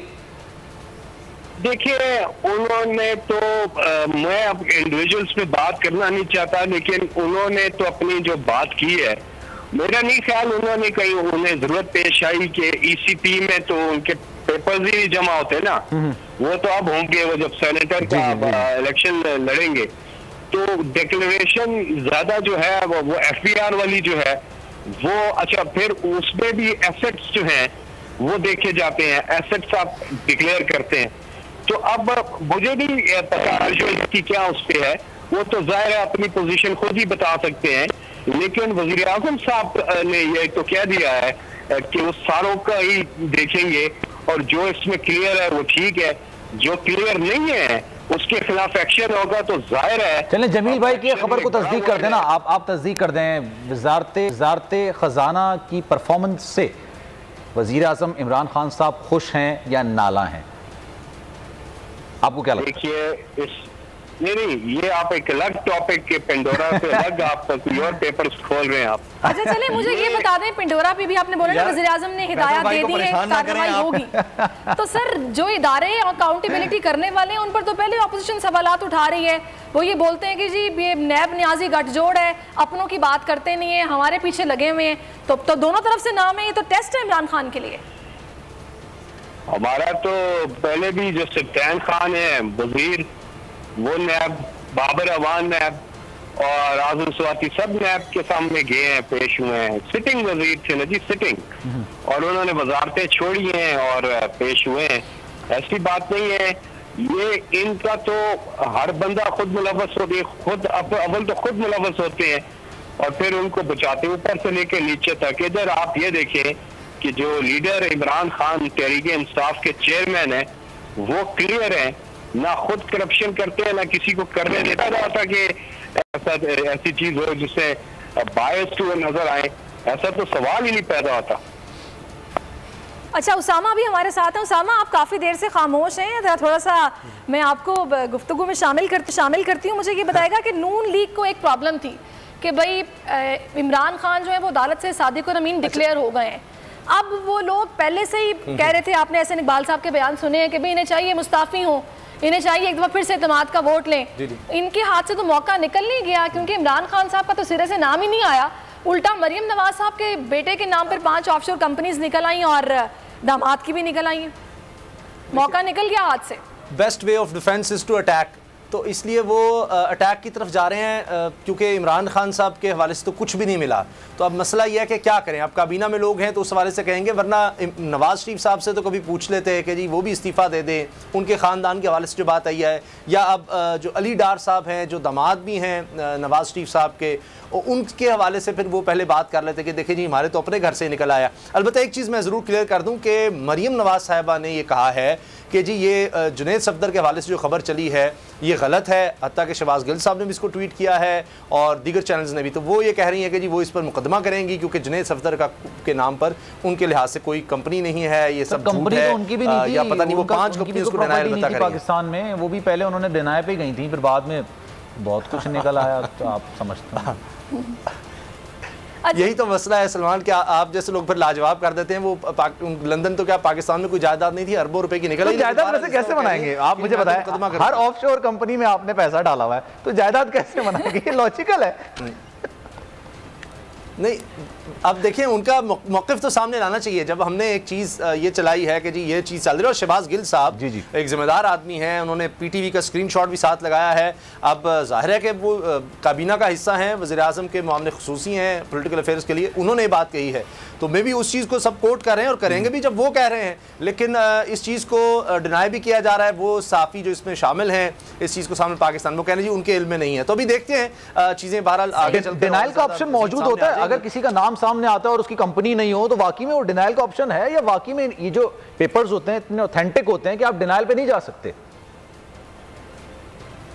उसके बाद मुश्किल हो जाएगा ना, क्योंकि अब ये पेपर्स आए, अगर ये गलत है तो आप सू करें। जिस तरह शौकत तरीन साहब ने कहा है कि जी मेरे हवाले से जो चीज़ें चलाई गई हैं मैं इस पर अब मुकदमा करूँगा, तो इसी तरह से मरीम साहबा भी कह रही हैं। तो अगर ये गलत हो तो उनके पास एक ऑप्शन तो मौजूद है। इंटरनेशनल ये कंसोर्शियम है जर्नलिस्ट का, इन्वेस्टिगेटिव जर्नलिस्ट का, तो ये कोई छोटी चीज़ नहीं है। तो अगर कुछ ऐसा तो उनके पास बिल्कुल दादरसी के लिए मौजूद है। लेकिन अब ये सुबह की मीटिंग बड़ी अहम हो गई है और जो मेरी इत्तलात है हमें सुबह भी कोई ट्रांसमिशन करनी पड़ेगी इस वजह से कि जी ये आप इमरान खान साहब क्या फैसला लेते हैं। बिल्कुल। अच्छा मैं जमील आपकी तरफ जमील मुझे ये बताएगा कि अगर एक ओवरऑल बात की जाए, ये इस खबर का आना, इसका ब्रेक होना, फिर जिस तरह की लिस्ट सारी सामने आई है जिस पर अब ये तहलका मच गया, दुनिया भर में चैनल्स पे बात हो रही होगी, डिस्कशन हो रहा होगा, मुझे ये बताएगा कि इस सारी सिचुएशन में जैसा कि आपने शब्बर जदी साहब की बात सुनी है, वो ये बोल रहे थे कि मैंने ट्वीट किया है कि इसके पीछे ट्रेंड या मकसद क्या है। वो ये मकसद है कि दुनिया भर से जो लोग अपने पैसे को सेव करने के लिए, टैक्स से बचने के लिए ऑफशोर कंपनीज बनाते हैं वो बस कर दें, अब ये रुक जाएं। यानी कि दुनिया भर में करप्ट प्रैक्टिसेस से लोग तंग हैं, परेशान हैं। देखें इसको मैं कमेंट बड़े अजीब से अंदाज में करूंगा कि अगर लोग इतने परेशान हैं और करप्ट प्रैक्टिसेस को एक्सपोज करने वाले इतने संजीदा हैं तो फिर उतनी संजीदगी से कवानीन भी बनाए जाने चाहिए। STAR के नाम से एक मुआहदा हुआ वर्ल्ड बैंक के दरमियान और यूनाइटेड नेशंस के दरमियान स्टोलन एसेट रिकवरी का। ये मुआहदा 2013 में हुआ है और उसके बाद से अब तक तकरीबन 8 साल हो चुके हैं। गरीब ममालिक की जो लूटी हुई रकम है वो बजरिया ऑफशोर कंपनीज लूटी जाती रही है, लूटी जाती रही थी और शायद लूटी जाती रहेगी। मतलब उसके ऊपर कोई रिवर्सल ही नहीं है। वो यूनाइटेड नेशंस का जो एग्रीमेंट है वो ऐसा ही रद्दी के टुकड़े की तरह पड़ा हुआ है जैसा दीगर एग्रीमेंट्स और जिस तरह यूनाइटेड नेशंस का किरदार दीगर मामलात के अंदर है और वर्ल्ड बैंक के साथ। तो मामला सारा ये है कि ये अगर लोग इतने अनॉयड हैं, इतना डिस्कम्फर्ट फील करते हैं, तो उसके हवाले से फिर इन बड़े बड़े कंसोर्शियम के जो नुमाइंदगान हैं उनको कवानीन के हवाले से भी बहुत ज़्यादा चीज़ों को टेकअप करना चाहिए। अब कोई भी इस तरह का जो कंसोर्शियम होता है वो पार्टी नहीं बनता, वो ओपिनियन मेकर नहीं होता, वो इन्वेस्टिगेट करता है, वो फाइल करता है, रिपोर्ट करता है, दुनिया उसके ऊपर एक्शन लेती है, हर मुल्क अपने कानून के हिसाब से उसके ऊपर कार्रवाई करता है। लेकिन मैं पिछले 10 साल में पहली दफा एक ऐसा ट्वीट पढ़ रहा हूं जो मुझे लगा कि ओपिनियन दी गई है कि इमरान खान तो माजी में ये कहा करते थे लेकिन उनकी अपनी कैबिनेट के इतने सारे लोग करप्ट निकल आए हैं तो क्या खान साहब उनके खिलाफ कार्रवाई करेंगे। ये इंटरनेशनल कंसोर्शियम कह रहा है इन्वेस्टिगेटिव जर्नलिस्ट का। तो आप फिर इस चीज को कैसे रूल आउट कर सकते हैं कि हो सकता है प्रोपेगेशंस हो, आप रूल आउट कर ही नहीं सकते। लेकिन बर्डन अब आ गया है खान साहब के ऊपर और उसामा बिल्कुल दुरुस्त बात फरमा रहे थे।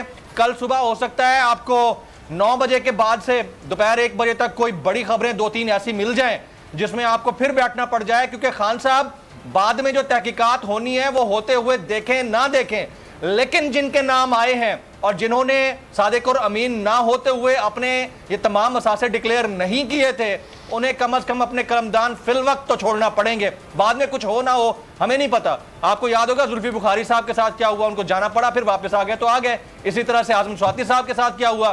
तो अब बर्डन बहुत ज्यादा है और खास तौर पर एक ऐसे शख्स के ऊपर जिसने इन तमाम लीक्स के आने के 10 मिनट के अंदर अंदर ट्वीट कर दिया कि हम खैर मकदम करते हैं और तहकीकात होंगी, तो ये फिर आउट ऑफ क्वेश्चन नहीं है, खारिज से इम्कान नहीं है कि कल हमें फिर बैठना पड़ जाए और हम सब इस पर ट्रांसमिशन कर रहे हो कि जनाब खुसरो बख्तियार साहब, शौकत तरीन साहब, फैसल वाडा साहब समेत दीगर जिन जिन के नाम आए हैं वो अपने ओहदों से हट चुके हैं और जब तक तहकीकात पूरी नहीं होती। अच्छा, तहकीकात इसकी नया भी करेगा ना, क्योंकि कौमी खजाने को अगर नुकसान पहुंचाया जाता है, टैक्स आपको चोरी किया जाता है या आपने मनी लॉन्ड्रिंग करती है, इसका तो नया भी तहकीकात करता है ना।